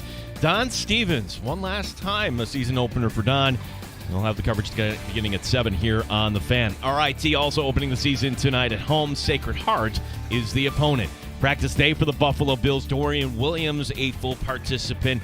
Josh Allen talking about that Falcons D. Their safeties fly around, Watts and Bates, and I think they do a good job of really holding their shell, not really tipping off which way they're rolling down or if they're staying high. I think their front's doing a good job of flying around and rushing the quarterback. They've been forcing a couple turnovers and, getting the ball out. So, again, we're going to have our hands full. One game in baseball tonight. It's deciding Game 5 between the Tigers and Mariners. Winner to face the Jays in the ALCS. Gene Battaglin, the sports leader. The Fan, Rochester. The beer is cold and the wings are hot. You're in the sports bar with Danger and Battaglia on the sports leader, 95.7 FM and AM 950 The Fan, Rochester. You're back in the sports bar. It's Danger and Battaglia. We have Amherst hockey for you tonight as the 70th season gets underway for the Rochester Americans. And the first game of Don Stevens' last season calling games as the Hall of Famer steps away after this season. So plenty to check out tonight as Toronto comes to Blue Cross Arena. Yeah, it's these points matter in October. You want the Amherst to certainly get to, at the very least, where they were last year, just making sure they're getting beyond the first round. You don't want to play in that play-in round. This is our expectation now, that this is a franchise that's deep in talent, and they can actually make some noise in the postseason. So should be a fun year. I say deep in talent. Well, maybe not at the top, but that's another story. Defenseman Zach Metza named team captain. It's just an honor. There's a lot of responsibility that comes with it, and in my experience, the guys that have been captain before me set a great example. They're great people to learn from. I'm just trying to carry it on. Monday, we won't have a show. The Buffalo Bills Radio Network will be taking over starting at 3 o'clock here on The Fan. Rochester, as the Bills kick off at 7 o'clock, the early kickoff on a Monday night game with the doubleheader on Monday night with the Bears and the Commanders kicking off just over an hour later. So we won't have an opportunity to share our predictions for the game. No. It's the early kickoff. Maybe if it was a later game, but then again, the Sabres play in the afternoon on Monday, so we'll have that game for you. The Bills win this game. I think that they're going to bounce back. I think this team is mature enough to kind of recognize, all right, that wasn't our best. Not even close what happened to New England. And where last year, okay, you get destroyed by Baltimore, but then you're facing a quality Houston team on the road. And I don't know if that's a direct kind of parallel, because I think Stroud is better than Penix, although Atlanta has a better running game than Houston did last year. But I look at that game last year in Houston, and I thought, man, that wasn't Josh Allen's best performance. There were a lot of different reasons why the Bills didn't win that game. I think the Bills can move the ball on Atlanta. Plain and simple. James Cook is at the peak of his powers right now, so you don't need to complicate this. And maybe there will be some things that will nitpick in the end. Atlanta will be able to move the ball. Yes, lots of teams in this league move the ball. I have this game going over, Danger. I have it 31-23. Buffalo winning and covering. Did you hear my prediction? What did you say? The same thing? I predicted 31-24. Oh. But I wanted to distill it down to the simplest of terms. I think what they've done here with this Bills team is they recognize they have an offense that is going to average about 30 points a game. Can you get the 30 points a game? And if you can get the 30 points a game with this offense and your defense can't hold a team like Atlanta to under 30 points, well, let's face it, you don't deserve to win. They didn't win last week. They didn't get to 30 points last week. Red zone turnovers will prevent you from getting to 30 points. You clean that up, the offense clicks, you get to your 30 points, and you hold Atlanta to under 30. I think Atlanta will be able to move the ball. I don't know that it's going to be necessarily comfortable, but 31-24 feels about right to me. You hold them to under 30 points, and you get the win. And I think that's the formula for this season for this team, really. I mean, this defense isn't great. We know it's going to be a middle-of-the-road defense with plenty, well, at least what it's been so far. Maybe it changes when you get Hoyt, when you get Ogunjobi, when you get a healthy Hairston, when you get a healthy Ed Oliver.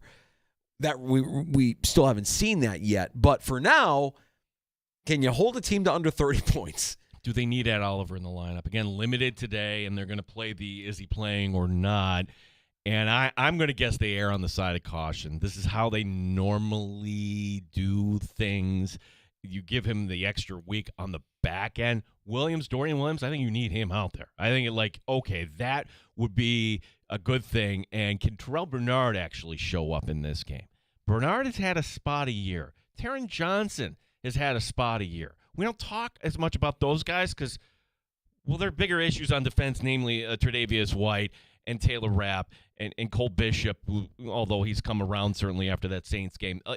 There are guys that are not performing to their ability, especially since what they're being paid on this defense. I think Oliver is the key. I think if you get Oliver back and you get a pass rush once again, and I get it. Like, they're not getting the quarterback down. They're not accumulating a ton of sacks, but you can do stuff to affect the quarterback and eliminate some of the mistakes that you're seeing in the secondary, make the secondary look better with a good, productive pass rush. We haven't seen a ton of that, but Oliver in there, I think, makes a difference. I don't know if it's a big factor or not, but I think it's also noteworthy to point out that the Bills are used to facing a left-handed quarterback. They've faced Tua twice a year. Like, Penix going in. Penix is not Drake May. He's just not. I loved him in college. He's not quite there yet. You can't play like you did against Carolina and not have questions. So, will Penix be able to find guys in the red zone? That's if Atlanta's going to win this game. If they're settling for threes, the Bills have this.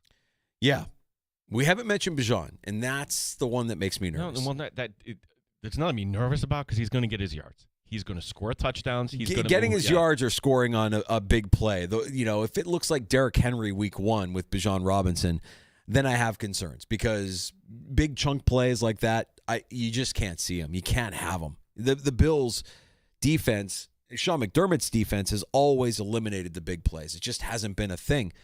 Then you see what happened week 1 with Derrick Henry. You're like, oh, my God, this is catastrophic. You can't see that. Well, and Bijan is the kind of player that can rip off those big kind of plays. Well, if you're talking about the line, right, I think Rousseau, although he's another one. Okay, good against the run. He's very good against the run. Can we see more Epineza and over Bosa in this game? Joey Bosa holding the edge against the Ravens is still stuck in my mind. Heck, even he didn't do it one game against Justin Field in the one play. I think Epineza, a little more of him, a little less of Bosa would be also welcome in this game. So the game Monday night will be here on the Fan Rochester. We'll have kickoff just after 7 o'clock. Pre-game coverage gets underway here on the Fan at 3 o'clock. No sports bar on Monday afternoon.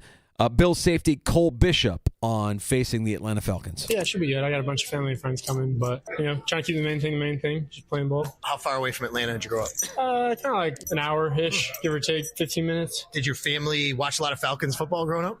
No, not really. So it's not even, I guess it's cool being in the hometown, but it's not a big Falcons thing or anything like that. They have a lot of offensive weapons, Cole. What do you see from them in trying to cover that diversity? Kind of like you said, obviously, they got a lot of guys, a lot of athletes, good running backs, receivers, quarterbacks, tight ends, everything. So just trying to prepare and just get better. You getting a lot of people hitting you up for tickets for this week? No, my family handled most of that, so they took care of that. A little one-on-one with Sal Capaccio there and Cole Bishop.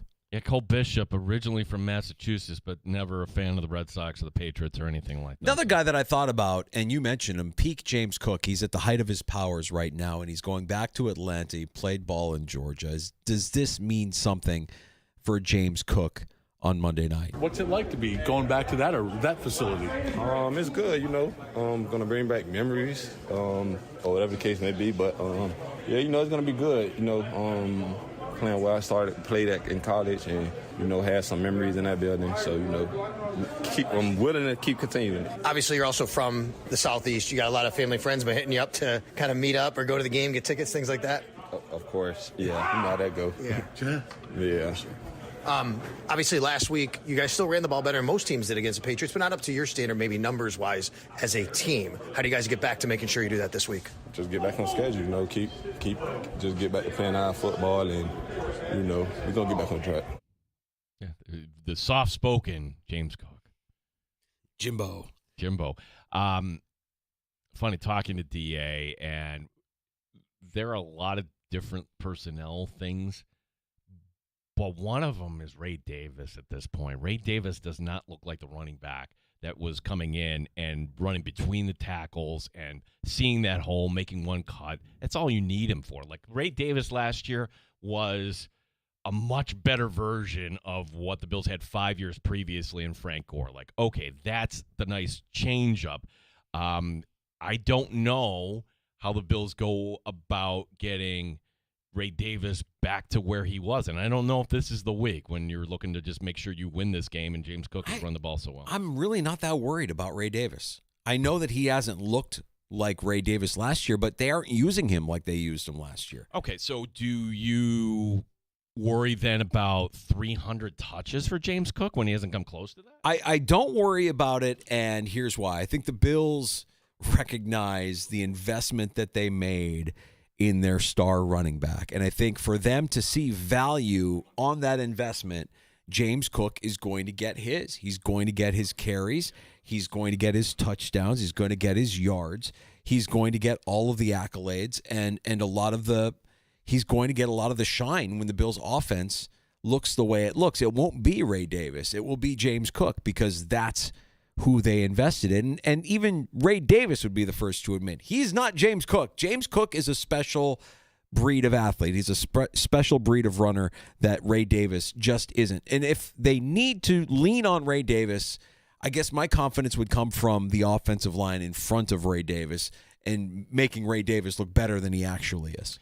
I think at some point, though, I'm just looking at things through the how does this team look optimally in January? And I don't want to burn out James Cook.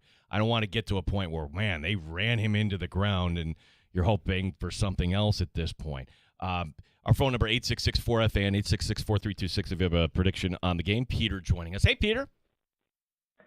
Hey, on the week that there's rumors that Rex Ryan is going to become the interim coach for the Miami Dolphins and the Jets are being the Jets, I'm hearing all of you be so anxious about Monday with the Atlanta Falcons.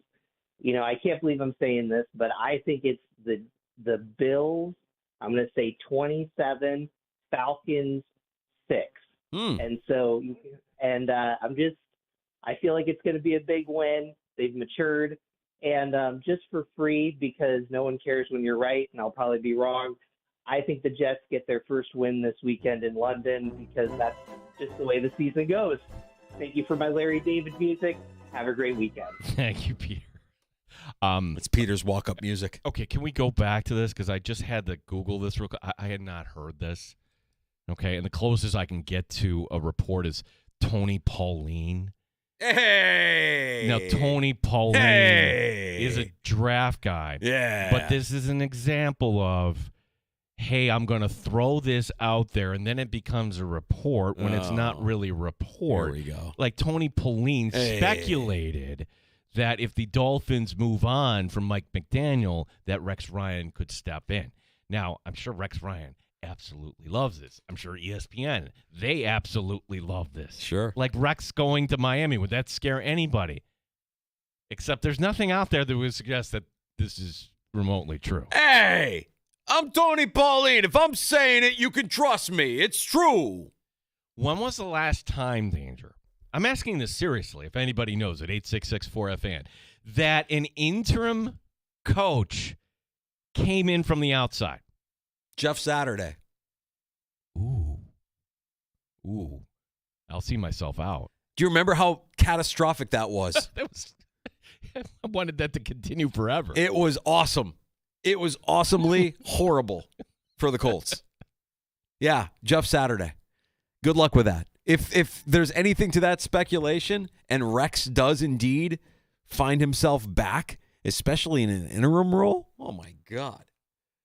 If you're Miami, that's the best you can do. You're not better off. You have zero faith in any of the supporting coaching staff that you wouldn't promote one of those guys to interim. I mean, I've looked at it. It's not pretty, but they've got to have somebody on that staff that they like enough to be like, okay, just don't mess it up anymore for this season. That was at the peak of the late owner behaving like he was, Jim Irsay, excuse me, doing whatever Yeah. whatever he was doing at the time. I'm going to bring back this guy. We can name anybody head coach. Here you go. They brought him back thinking, not interim, like they won the first game that he came back to, and Irsay was high stepping to the end zone on X. And it went so horribly wrong for the remainder of the season. Like, we've made a terrible mistake. It was devastating. It was so bad. So bad. So if there's any truth to that speculation, I mean, Miami is farther down than we could possibly even imagine. The idea that there isn't, like, here, we'll give any of these guys interim. Just don't get anybody, or nobody should get arrested. Can we keep people from getting arrested? Let's just finish the season so we can reboot in the offseason. So if I had to say, when would Miami make this move? Let's take a look at the schedule. Okay, Chargers, probably not. Miami playing in Cleveland next week. Hey, Dolphins, you making the drive? Do you lose to Cleveland? Okay. The following week, you go to Atlanta. But then you get a short week. Thursday Night Football, Ravens at Dolphins. Terrible. Like, could that get flexed? I'm asking seriously. You can flex Thursday night games. I don't know. We would have to find out pretty quick. Then you're going to have that little mini bye because the next game they host the Bills, November 9th. So could the Bills That's where you make the move with Rex. Yeah. If you're going to make a move with Rex, it's right before the Bills game. Right. Rex against the Bills. Yap in his mouth. Yep. Trash talk. Peter, let's speak this into existence. I want Rex trash talking Sean. Yeah. I want Rex trash talking the Bills and the organization that unceremoniously kicked him to the curb, where he hasn't gotten a job in the NFL since. People forget. Well, maybe they don't. Like, when Rex was the coach, it was an unorganized mess. It was an undisciplined, unorganized, uncoordinated mess of an organization. There's so many stories that you hear after the fact of just how disorganized he was. Danger, like, you're 2 games in, they fire the offensive coordinator week 2. Yeah. Greg Roman. Yeah. You go through all that in the offseason and you're going to fire the guy. Greg Roman, who's still pretty good offensive coordinator in the NFL. But the funny part was, and I don't remember the exact score, but it was the Jets coming in and scoring something like 35 points. Yep. On Thursday. On his defense. But the offensive we're coordinator. going to fire the offensive coordinator. That's right. Yeah, absolute disaster when Rex was here. And he hasn't sniffed a sideline since. That would be surprising, Peter. But, man, I would sign up for it right now. Give me more entertainment. Give me more. That's why I love Scatterbo. Like, I want more personalities. I want more guys that play less robotic, right? And I'm not talking about Russell Wilson type personalities, because that's fraudulent. He's not really. He's a performative male. I want Cam Scatterbo, who is that. He's a freak. He's a psychopath. Jackson Dart, who is that. He is confident. He has swag. Like, that's more of those type of players in the NFL, and we saw him on display last night. It was fun. Fair enough. I think the Bills have one, but they're muting him in Keon Coleman.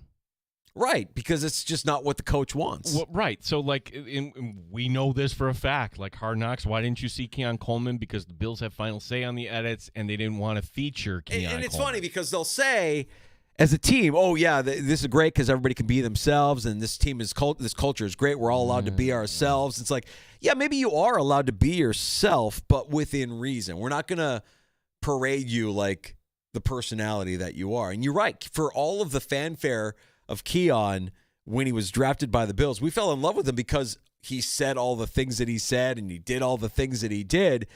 And that kind of came to an end really, really quick in his rookie season. You didn't hear a lot from Keon Coleman after. I think the last thing I heard Keon Coleman say that I thought was entertaining was, I'm not Tiger Woods. I'm Tiger Wish I Could. Yeah. And that was it. I mean, really, since then. Was funny. But explain to me, okay, so the coach wants Keon and he's pushing him maybe in this regard because I see more out of you. And focus on what you have to focus. Like, what what was the cliche he used yesterday?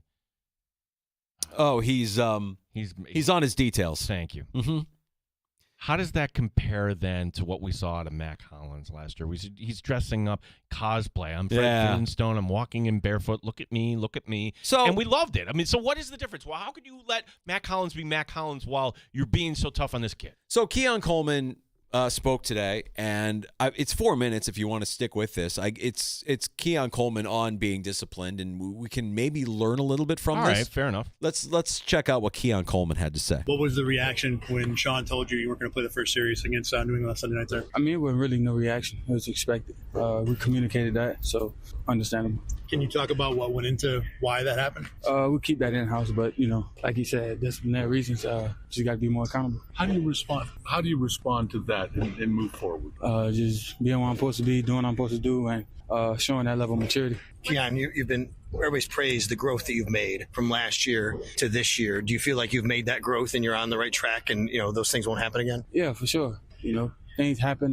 You got to do your best to try to eliminate them. Is it frustrating with, like Sal said, the growth you made in the offseason to have, I guess I'm going to call Best a setback in terms of that maturity? Yeah, I mean, I wouldn't call it a setback. It's just a growing pain in a sense. So it is frustrating because, you're better than that as a person and an individual. And, you don't like the things that it shows. Sometimes it might show that you don't care and things like that. And that's not the case. So you want to eliminate those things. What do you do personally to make sure those things aren't happening anymore? Really just knowing where I have to be and being on top of it. And to show, okay, and then you fumble the ball, but then you respond with a touchdown. What did you show in showing that resilience to come off a benching, a fumble, and then to score, and then still be in the game that way? I'm a ball player, and that you can count on me to make plays when they need to be made. Do you think you needed to, or how much that touchdown helped prove that point? I mean, it was a big-time play. So, we needed to score, and, I want to be a guy this office can go to when we need those plays to be made.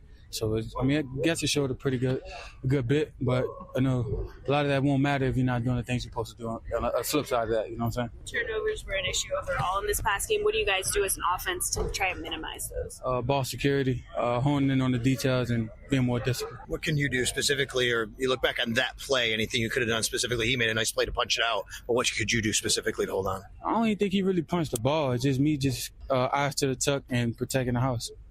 How do you evaluate your first 5 weeks this season, self-scouting your own game? I mean, pretty smooth. We've been able to do some great things. I had a good game week 1. The last couple of weeks we've been running the ball pretty well, and then a lot of the guys been getting off. So pretty good all around. Doing some good things in the run game and stuff like that. You've been your own harshest critic. Have you played up to your own standards so far? Yeah, right. I've heard enough of Keon. The number one question. Keon, what did you do? He won't answer that. He keep it in-house is what he said. I'm not going to give you that answer. We're not going to find out. We're not going to know. We'll never know. He's going to keep it in-house. And that part I actually agree with. I don't really need to know what led to him. All I need to know is that he knows he needs to mature, and he mentioned that. He needs to be better, and he mentioned that. And I think if it's a lesson learned, it's a lesson learned. He might not like it. From the standpoint of, okay, let's say, here's what I think would be something. You showed up late again. I think that would be a big deal if all of a sudden you had 10 guys showing up late. You can't, you're wasting everybody else's time by doing that. Right. It could be I was late for a meeting. It could be I slept through a meeting, or I was late because I overslept, or whatever it might be. Yeah. We don't know what it is. But he's 22, and he knows he needs to mature. He knows he needs to grow.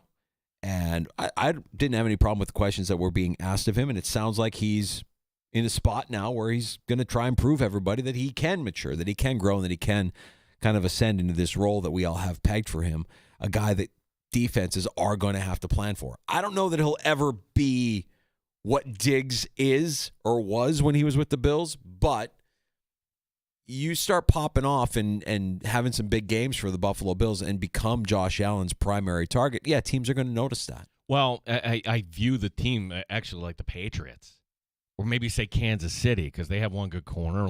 If you have two good corners and nobody's getting any separation, but you need to make this third down, that's the guy you go to.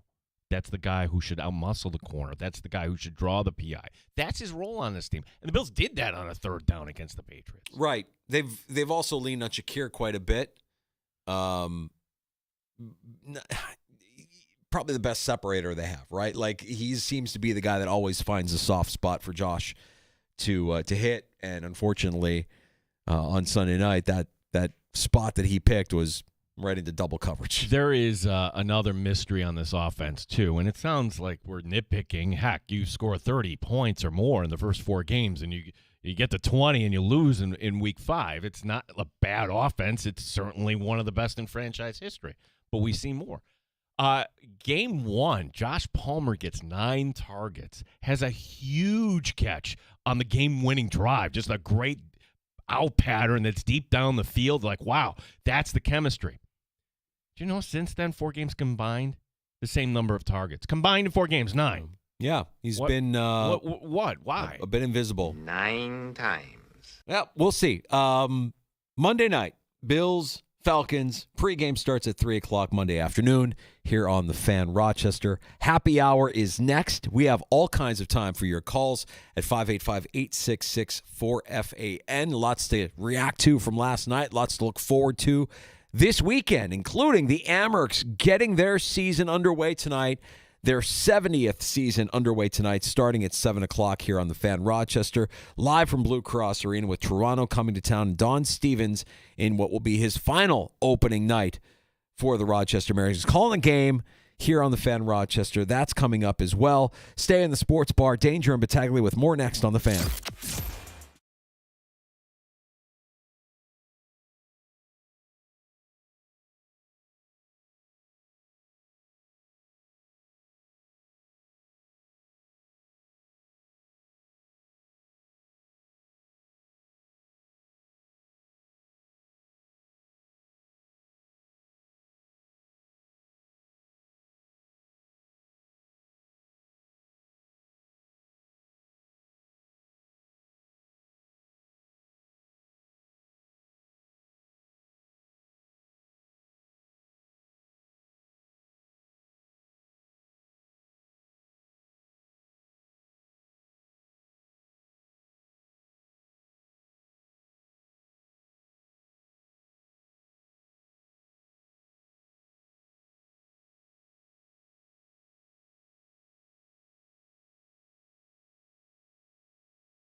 FM and AM 950, The Fan, Rochester, an Odyssey sports station.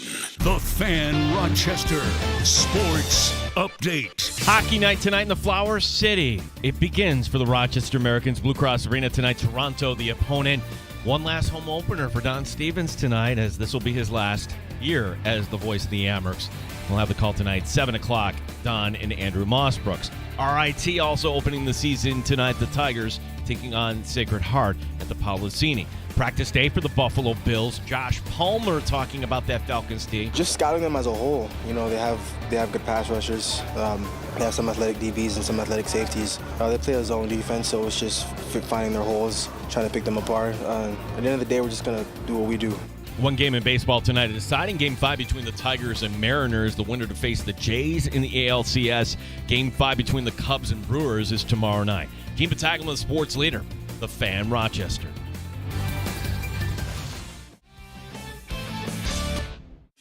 It's time to start the show and talk about the sports we saw. Inside jokes and takes from Danger and Battaglia. Bills and the Sabres and the Amherst. Who gave a microphone to these jerks? Welcome to the sports bar, that's where you are.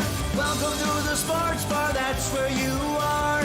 Welcome to the sports bar, that's where you are. With Danger and Battaglia. It is happy hour, and your sports weekend is here. And, man, we've got action coming up. We've got the Amherst tonight at 7 o'clock as they kick off their 70th season from Blue Cross Arena with Toronto the opponent. You can hear that on the Fan Rochester. We've got Bills action coming up on Monday night as they travel to Atlanta to take on the Falcons. We've got a Game 5 tonight in Seattle. We've got a Game 5 tomorrow night in the divisional series in Major League Baseball. College football slate of games tomorrow as well. Man, October does not... Notice I didn't mention one specific sport. No. We don't need to do that. And look, judging by my timeline, there were some people... Dan DeLorean actually went to the game last night. Oh, he did? Yeah. He's not a Sabre fan. He's a Sens fan. Told me it was a sellout. They still pull. Through all of this, they still sell out opening night. Dude, it's opening night. I know. It's opening night. I know. Opening day for baseball. It's the one game, okay. Are you really that upset at this team? Because if you're that upset at this team, don't go to opening night. Don't watch. Just wait. Wait for them to show you that something is going to change. It hasn't changed. 4-0 loss opening night at KeyBank. The Sabres, the S word, fall to the Rangers. Tick. Okay, ding. We're done? That was the alarm going off. You live in Philadelphia. If you were working in Philadelphia, imagine you're in Philadelphia sports radio or you just want to call in. What is the bigger story? In my opinion, it's not the Phillies losing to the Dodgers, because ultimately, hey, the Dodgers are the better team. You can get upset about one ridiculous play at the end of the game, but all the things that led into it. But sure, vent, whatever. Tough season for the Phillies, and it's tough to get back to that point, and it is an aging roster. I'll listen to that. But what the heck is going on with your defending Super Bowl champions? You can't be losing to the Giants, and all of a sudden the Giants, kind of like the Patriots, are saying, hey, you know what? We're young, and we're hungry, and here we are over here. Yeah, I don't know that they're good. I'm not going to say that they're good yet, but at minimum I'll say they're fun. Defensively, Burns is playing well, and you've got some pieces there with Thibodeau and with the rookie, and so defensively they're getting a little bit better. But for me, it's Dart and it's Scadaboo. And with Dart specifically, it was something that I remember seeing week 1 of the preseason when the Bills took on the Giants at Highmark and Dart got in the game. And there was just a different energy and pace to that offense. And it's his confidence. It's the way he plays with confidence. It's his swagger. It's certainly not that the moment is too big for him. He's playing the defending Super Bowl champs on Thursday Night Football, and Jackson Dart, he played a great game. Scadaboo is a freak, an absolute freak, and I love that for the NFL. I love characters like that. We kind of knew that's what he was at Arizona State, but now you're seeing more of his personality. You're seeing him really unleash his personality, at minimum, the Giants are fun. They're fun, and it's probably going to save Brian Daboll's job. If they can get to 500 and show, hey, maybe we do have the quarterback here. That's not to say the news is all good surrounding Brian Daboll. Brian Daboll, the league is going to come down on him. I don't know to what degree, but if you take player safety seriously, if you have a concussion protocol, then why are you going up and having, how do we describe this? Something heated with the doctor saying, when are we getting him back? It's not there should be no gray area around this. He's cleared or he's not cleared. And to see Brian Daboll getting upset at the team doctor last night on the sideline, terrible look for the league. Daboll's the one guy that can't keep it together, right? Like most NFL head coaches can keep it together and they won't get involved in that. But the concussion protocol is something that the league wants us to believe is of great importance to them. And I think every NFL coach just kind of tolerates it. They don't like it. They just tolerate it. And Daboll, for what it's worth last night, yeah, his patience kind of wore a little bit thin. Like he didn't really want to tolerate it because you got Mr. Unlimited in there getting booed. You want to get Jackson Dart back in there and win this game. That'll be interesting to see what kind of discipline the NFL throws at Brian Daboll, but I think every coach is Brian Daboll in that situation. Maybe it's just a warning. Yeah. Maybe it's like this story kind of goes away. I just thought it was kind of a bad look, but you're right. Like, name me coaches. I guess Jonathan Gannon for touching DeMarcado on the sideline. How Yeah, dare you. Yeah, he got fined this week by the team for doing that. So it's 34-17. The Giants beat the Eagles, their second straight loss. They look lost. They look broken. Well, you have this other story. So there's drama with the Eagles, right? And this is kind of the downside when you have receivers that want the ball and aren't getting the ball. And clearly there was a play last night that really stuck out. A.J. Brown wide open. Oh, that's actually not going to make it to him. There was a report last week in the Philly Voice that had A.J. Brown sitting down with Jalen Hurts and Saquon Barkley. So kind of like a quasi-players meeting. Brown was asked about it last night. His answer, I don't know what you're talking about. Okay, I guess there was no meeting at this point. All right. The Eagles are 4-2. They don't feel right. If we put this in, like, if you compare it to the Bills, okay, the Bills lost a game because they made mistakes, and when you make mistakes like the way the Bills did, and the Bills do have some flaws personnel-wise, we can all kind of admit that, that's why they lost the game. Doesn't seem to be much drama concerning the Buffalo Bills. If you want to say Keon Coleman, whatever, that's not real drama. Like, everybody seems to have moved on. Philadelphia, different story. One team, 4-2, a lot of drama, and nobody's feeling good after that loss. One team at 4-1. All right, let's see if they can make it 5-1. I mean, if it's just about the turnovers, then I think the Bills and the Eagles are actually kind of the same. I mean, the Bills, for 2 straight games here, have been careless with the football. Josh Allen's thrown careless interceptions, one of them in the red zone against the Patriots, and I think that's the difference in that game. And Hurts has been similar. He's been careless. He's been throwing bad picks, and last night, pick he threw was really kind of turned the game on its side, and you did. You had A.J. Brown open on that play. So he's just not seeing him. It'll be interesting to see if the Eagles can lick their wounds. This isn't unprecedented. We've seen this team go through these ups and downs through the Jalen Hurts era. We'll see if what Section 5 Sirianni has up his sleeve here to kind of rally the troops and turn this around. Yeah, and in front and center in one of the drives last night, 4 straight tush pushes.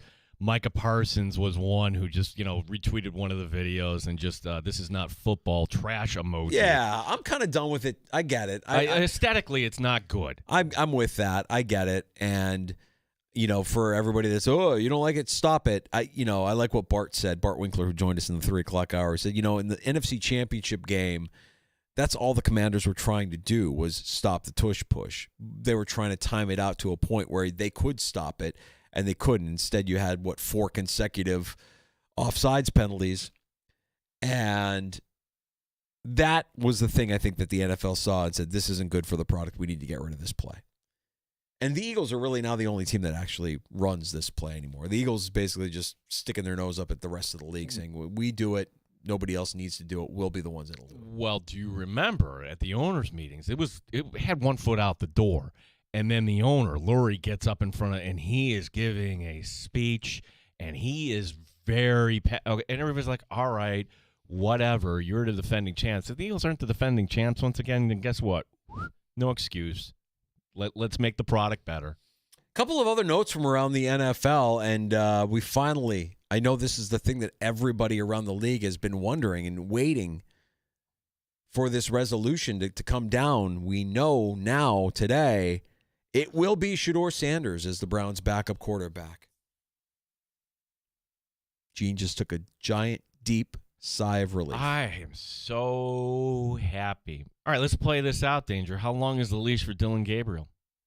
What happens if Dylan Gabriel goes into Pittsburgh and, hey, the team's still a little jet-lagged and the Steelers are rolling it up here and the Browns are turning it over? Where does this story go? I mean, that's probably what Stefanski was worried because, hey, you have two rookies. Is there that big a gap between Dylan Gabriel and Shedeur Sanders? You mean to tell me? I really thought for that reason they were going to say, okay, let's have the adult here, Bailey Zappi, just be the safe guy in case Dylan Gabriel gets hurt. We need to save the game somehow. No, it's going to be Sanders, which I'm totally fine with, but I want to know what happens next here. Yeah, I mean, I'm not saying that Dylan Gabriel is going to get injured and that will be what causes Sanders to go in. His poor play could do that, but I think that's down the road. I think you need to see multiple games where, how long did it take the Bengals for them to say, this ain't working with Browning?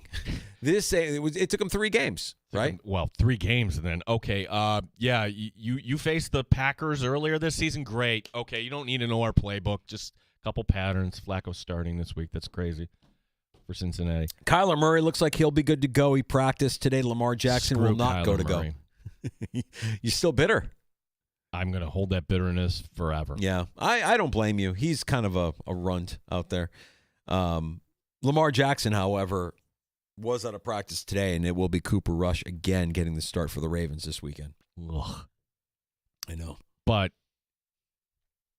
do we now devalue the Bills' opening win over the Ravens, or did the Bills break the Ravens? How do we view that? I view it as that was the healthiest that the Ravens were going to be all season long. We knew that. The healthiest Derrick Henry was going to be all season long, and he got his. Did they break the Ravens? I think the Bills may have broken the Ravens, but the Lions snatched their soul. Right, the Lions. The Ravens would put 35 points that night against the Lions, so that game could have gone either way. So yeah. And then there's this note, and this isn't a surprise. I think we all knew this was happening, but UNC, North Carolina, they confirmed that they actually did suspend Bill Belichick's assistant coach, Armand Hawkins, with an ongoing investigation in the program. Oh, how convenient. This is a step. It's a step. Channeling the church lady. How convenient. This is a step towards the inevitable. I don't know that he's here on Halloween, No, Gino. Don't say that. That's only 3 weeks away, Danger. I don't know that he's here on Halloween. We'll see. There's an ongoing investigation. What exactly are they investigating? What will they find out? How bad will it be? How much will they blow it out of proportion? We'll keep monitoring it. You mean to tell me an NFL head coach that was involved in Spygate? Yeah. And to what degree, but he was overseeing a franchise for Deflategate. Yeah. A guy in the NFL who just broke rules all the time. He's a cheater. And you're going to the NCAA and say what you want about the NCAA, but they have rules, Danger. And they are strict about following those rules. They will investigate your violations of those rules. Yes. Yeah, it is very convenient. It's a step. It's a step towards Bill Belichick looking for work. Maybe as soon as the end of the month. We'll see. So there's some of the bigger headlines from around the world of football from this afternoon here as we get ready for Week 6 action. And, of course, the Bills taking the field Monday night, the early kickoff, 7 o'clock here on the Fan. Rochester pregame coverage starting at 3. No sports bar. I have the Bills winning on Monday night, 31-24. I think the Bills this season have set a standard for themselves, and that standard is we have a good offense with an MVP quarterback that should be able to score 30 points a game. We're going to be the best at scoring points or the second best in the NFL at scoring points per game. Can we get to 30? Yeah, most games we can get to 30. So, as a defense that is flawed right now and short-staffed right now, can we hold our opponents to under 30 points? Answer is yes. Yeah. Then we should win these games. Bills 31, Falcons 24. The Falcons will get theirs. There will be big plays. Bijan will look like, Derrick Henry looked in week 1 because the Bills can't stop the run. And Drake London might have some big plays too. But it's tougher to run in the red zone. And I think that's where this comes down to. You need to be able to run in the red zone. Bijan's going to get his from, it used to be between the 20s, right? Well, you're getting the ball at 35, all right? And 35 to the 20-yard line, yeah, it's going to be painful at times. But can the Bills cash in and get sevens and hold Atlanta 1 or 2 possessions to a 3? I think that's the difference. And no, Danger and I don't like sharing the same point of view normally. And no, we didn't talk about this beforehand. I have it 31-23, still a 1-score game, but the Bills covering. I do have one question for you, Danger. Yeah. What did Ryan Duffy dress as on the break room this week? Do I have to talk about this?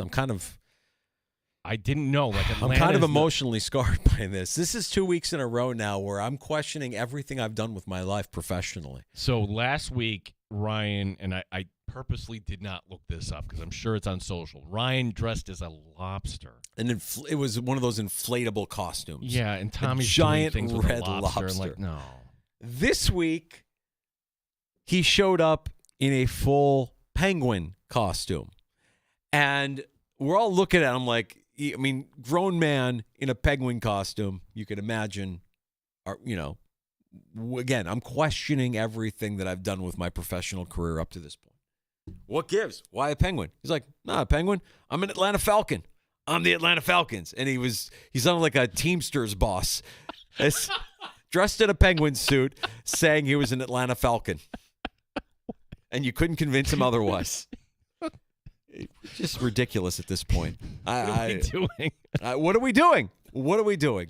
But I think we had some laughs.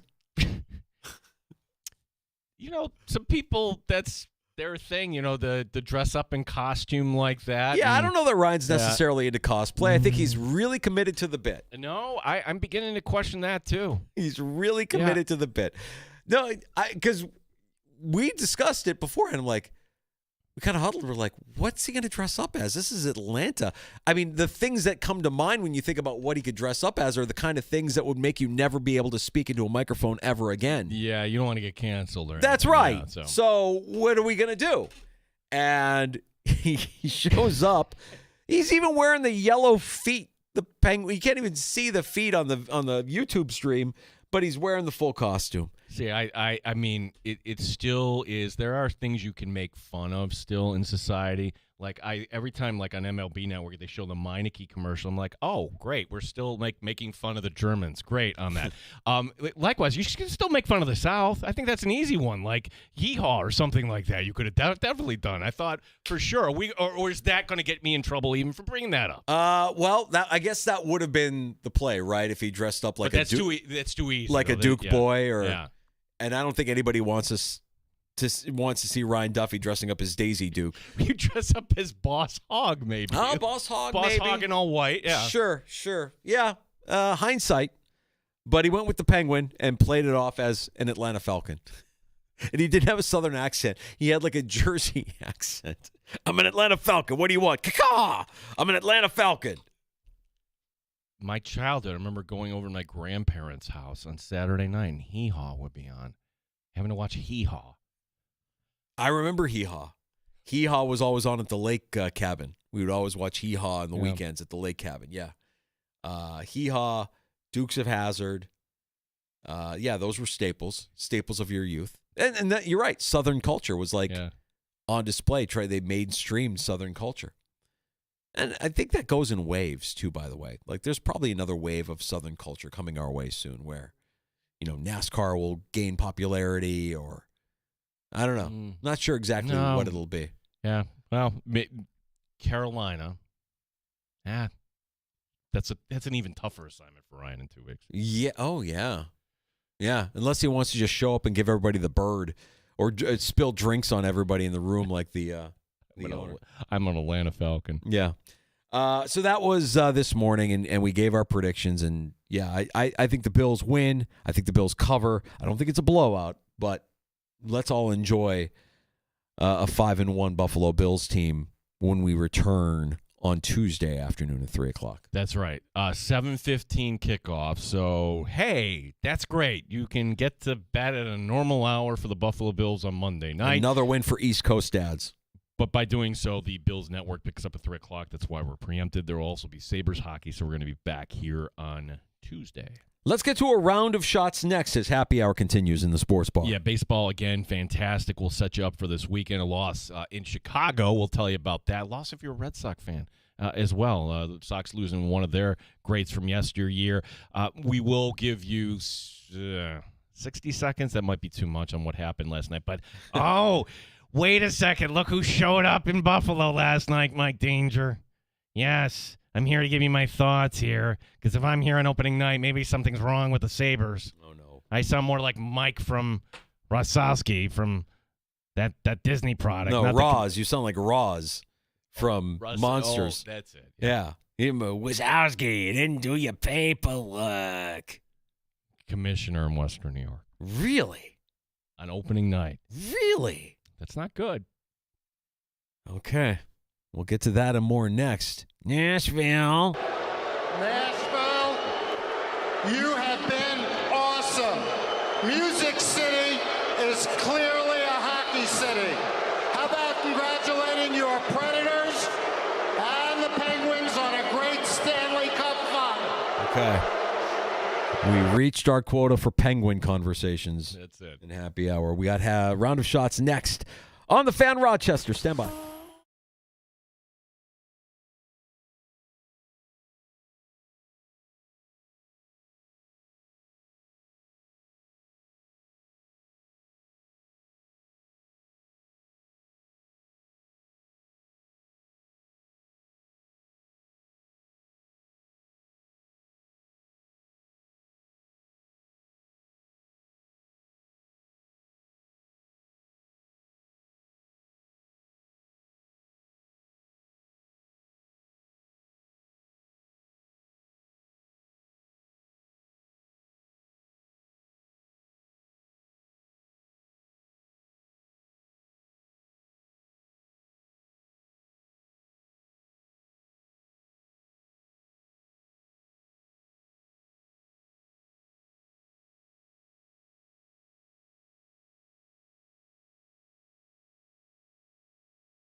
Rochester Sports Update. It's hockey night tonight in Rochester. The puck dropping at the Blue Cross Arena at 7:05. Toronto is the opponent. We'll have the coverage, of course, beginning at 7 with Don Stevens and Andrew Mossbrooks. RIT also opening the season at home tonight. Sacred Heart, the opponent tonight and tomorrow at 5:05. Buffalo Bills get Dorian Williams practicing fully today. Josh Allen talking about the Falcons team. Their safeties fly around, Watts and Bates, and I think they do a good job of really holding their shell, not really tipping off which way they're rolling down or if they're staying high. I think their front's doing a good job of flying around and rushing the quarterback. They've been forcing a couple turnovers and, getting the ball out. So, again, we're going to have our hands full. One game in baseball tonight, deciding Game 5 between the Tigers and Mariners, the winner to face the Blue Jays in the ALCS. Gene Battaglia, the sports leader, 95.7 FM and AM 950, The Fan, Rochester. Bills fans, Odyssey is your home for football. Stay up to date on everything Bills, no matter where you are, with the Odyssey app and the sports leader, The Fan, Rochester. Happy hour continues in the sports bar with Danger and Battaglia. Thanks for joining us on The Fan. Thanks for watching our stream on our YouTube channel at The Fan Rochester. Like and subscribe while you're there. Click that notification bell and you'll always know when we're going live. And you can always hear us on the free-to-download Odyssey, iHeartRadio, or TuneIn apps. As we do every day at this time, it's time for a round of shots. Yeah, what did in Ray Rice years ago, Danger, was... Well, it was months after the Ravens put him on a podium with his wife, and they both had their apologies, whatever, and he was fine. And then the video came out. Here, look at this. Look at this. This is Ray Rice punching out. Like, whoa, I don't want to. Terrible. Video changes everything. So it's within that context that we now have video of what happened with Mark Sanchez. Where'd this video come from? Is this being released by the police? This is TMZ. Now, I don't know how, of course, TMZ got it, but what TMZ did here, and maybe they have this and somebody clipped this out. They show you everything except Sanchez getting stabbed himself. So they're showing this security footage somewhere between 12:25 and 12:30 a.m. last Saturday night. And you could see Sanchez, he's stumbling around. He's leaning on a wall. He's clearly not right. Something is, because we had the story that he was running wind sprints or something like that. He's intoxicated. No, he is out of his mind here. So then, and this goes along with the police report, he's approaching the driver, okay? And then we don't get anything beyond that point. And then you see Sanchez holding his side and just kind of stumbling off there. And the driver's down and out at that. But I mean, there's certain things I don't want to see, and I'm hoping we really need to see Mark Sanchez? I'm telling you, man, like the world that we live in now, and the fact that kids will be able to see, the video of Charlie Kirk getting shot, like that I don't need to see. I don't need to see everything that happens in our world. The story will suffice. The videos, I mean, you're right. The video of Ray Rice, that was what he did should have been the end of him, but the video clinched it. The video was the dagger. And I was telling Gino off the air, Charlie didn't even know who Charlie Kirk was, but I heard he'd been killed. And a coworker of mine just showed me the video. I'm like, I don't want to see that. I didn't know what it was. I didn't know. I'm like, no, I don't need to see that. Same thing with me. It's like, and this was somebody here, like, wow, look at this. Whoa. Yeah. I don't need to see this. Yeah. So, look, the video, from an evidence standpoint, obviously is going to it's not going to make Sanchez's case any easier, I would imagine. But again, if TMZ at least had the decency to cut out the stabbing parts of the video, like, okay. Yeah. The security footage that shows him staggering around, okay, clearly he's messed up. One point we didn't bring up with Bart Winkler in the 3 o'clock hour today. So you, the Cub fan, and Bart being from Milwaukee, suburb of Chicago. Your words, not mine. The Cubs aren't losing this series, though, Danger. Not when Sister Jean has crossed over. It was in 2018 when Loyola Chicago somehow made it to the Final Four, and there was Sister Jean on the bench becoming this most unlikely of celebrities. She was also in the stands when the team made it back to the Sweet 16 in 2021. Originally from San Francisco, Sister Jean actually coached girls high school basketball in California in the 1960s. Sister Jean leaving us at 106. Oh, man.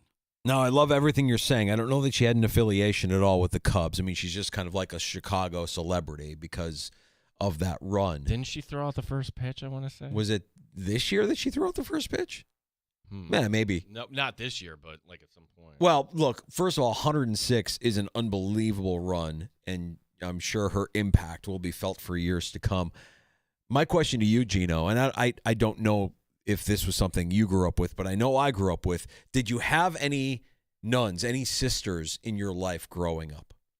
No, because I went to Aquinas for high school, Okay. and that was the Basilian Fathers were there. So, no, there was no – I've known nuns, certainly, but there was none that it was an influence. I remember there were a couple that I had growing up in Catholic school from grades 1 through 9. I mean, I vividly remember Sister Cecilia, but Sister Basil was the hard ass. She was the one that would go around wrapping the ruler on the desks if you weren't paying attention.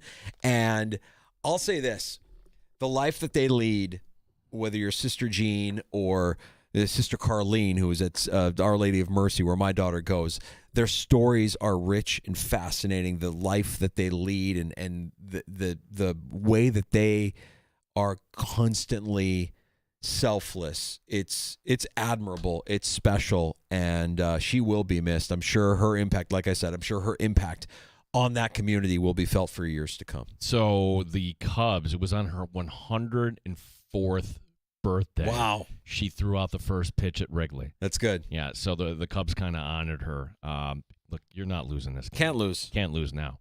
Red Sox fans, and you may remember this name if you're a baseball fan, Mike Greenwell left us.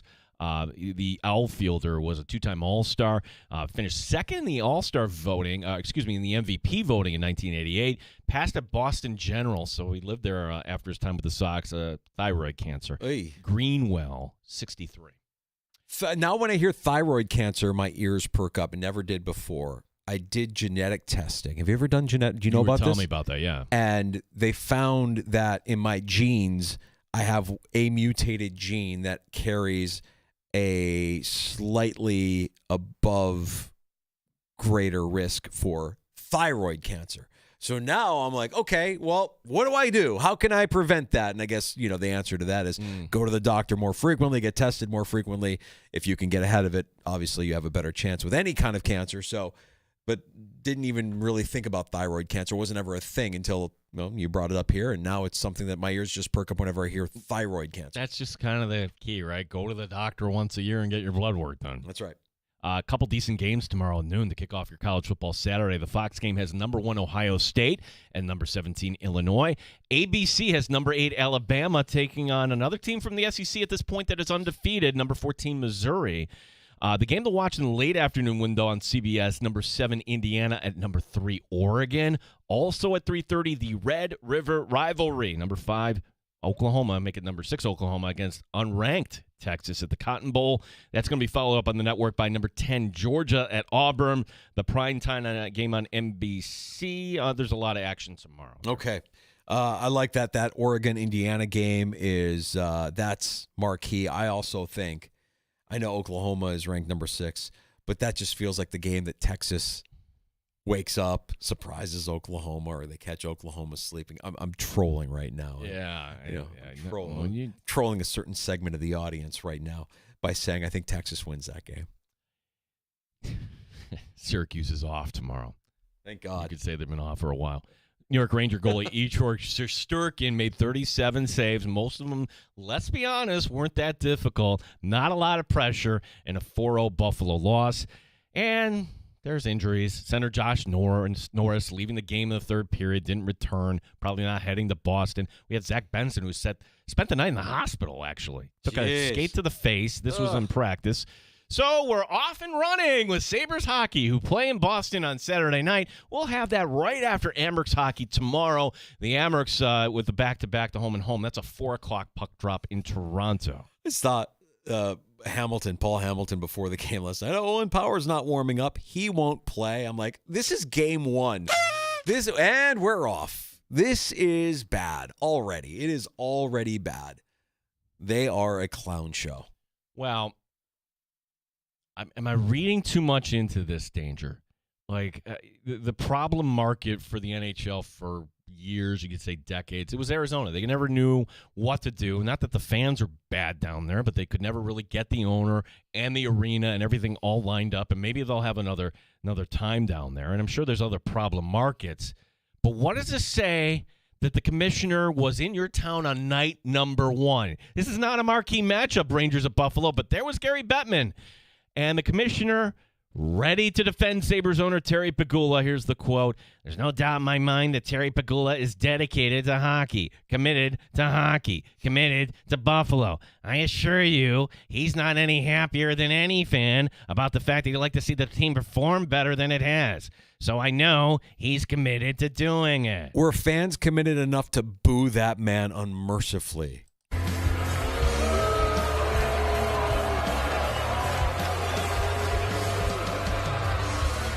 The booing is okay. It just means you're hockey ready. They weren't. No. They weren't hockey ready. Yeah, Bettman being there, I don't know. Is that a red flag, or is it just I'm checking it out? I guess let me get this out of the way. If you're going to do it, you come on opening night. It's a sellout. Well, so everything looks hunky-dory if you're the Sabres. Maybe that's better than, all right, I'm going to come a Wednesday night in January when the team is, okay, they're pretty much out of the race by this point. Come when the Maple Leafs are playing and tell me that that's not a problem. Come when the Canadians are playing in Buffalo and tell me that that's not a problem. Danger, what will cure this? I know it's simple. Just winning. Right. That's all that's all it'll take. But there's a blind spot to this management team, and I don't know why.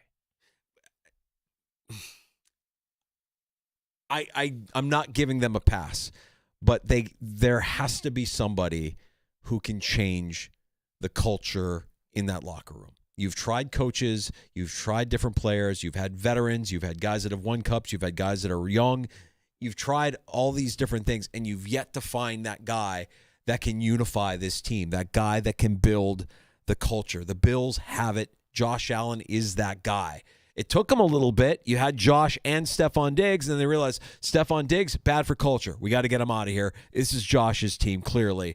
And it is, and everybody recognizes that. You don't have that. You haven't had that. The closest thing you had to that was with Eichel, and Eichel hated it. He wasn't ready for that role. He didn't want that role. He didn't want to be here when it was all said and done. It's maddening. It's maddening. They can't get off this hamster wheel. You can write to us on X, our handle, The Fan Rochester. This goes back to again, are we calling this a report? Tony Pauline says there's been conversations that if the Dolphins move on from Mike McDaniel, it'll be Rex Ryan. I'm not putting any stock into that, but you know how this industry works. It's like, wait a second, that guy said this. Hey, according to this, and all of a sudden it becomes a story when the head coach is still employed by the Miami Dolphins. But it allows us to wonder what. It'd be fascinating, right? Daydream. Rex is an interim coach. Our buddy Greg writing in. I wonder what happened to Rex's Buffalo Bills themed Ford truck.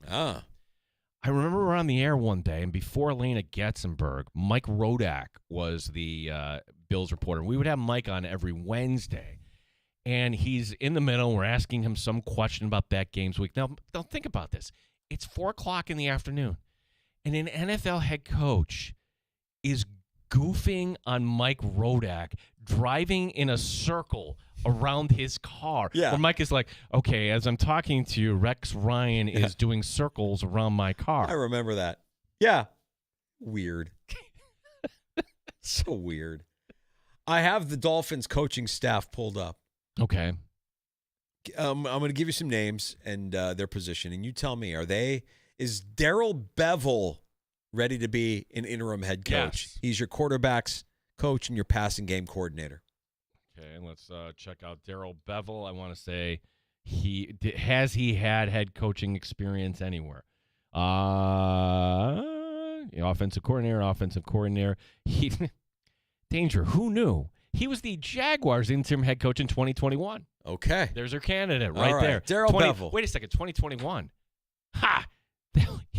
You mean to tell me from week 5 to the end of the season, that was the year Urban Meyer gets fired after his little jaunt to Columbus? Oh, yeah.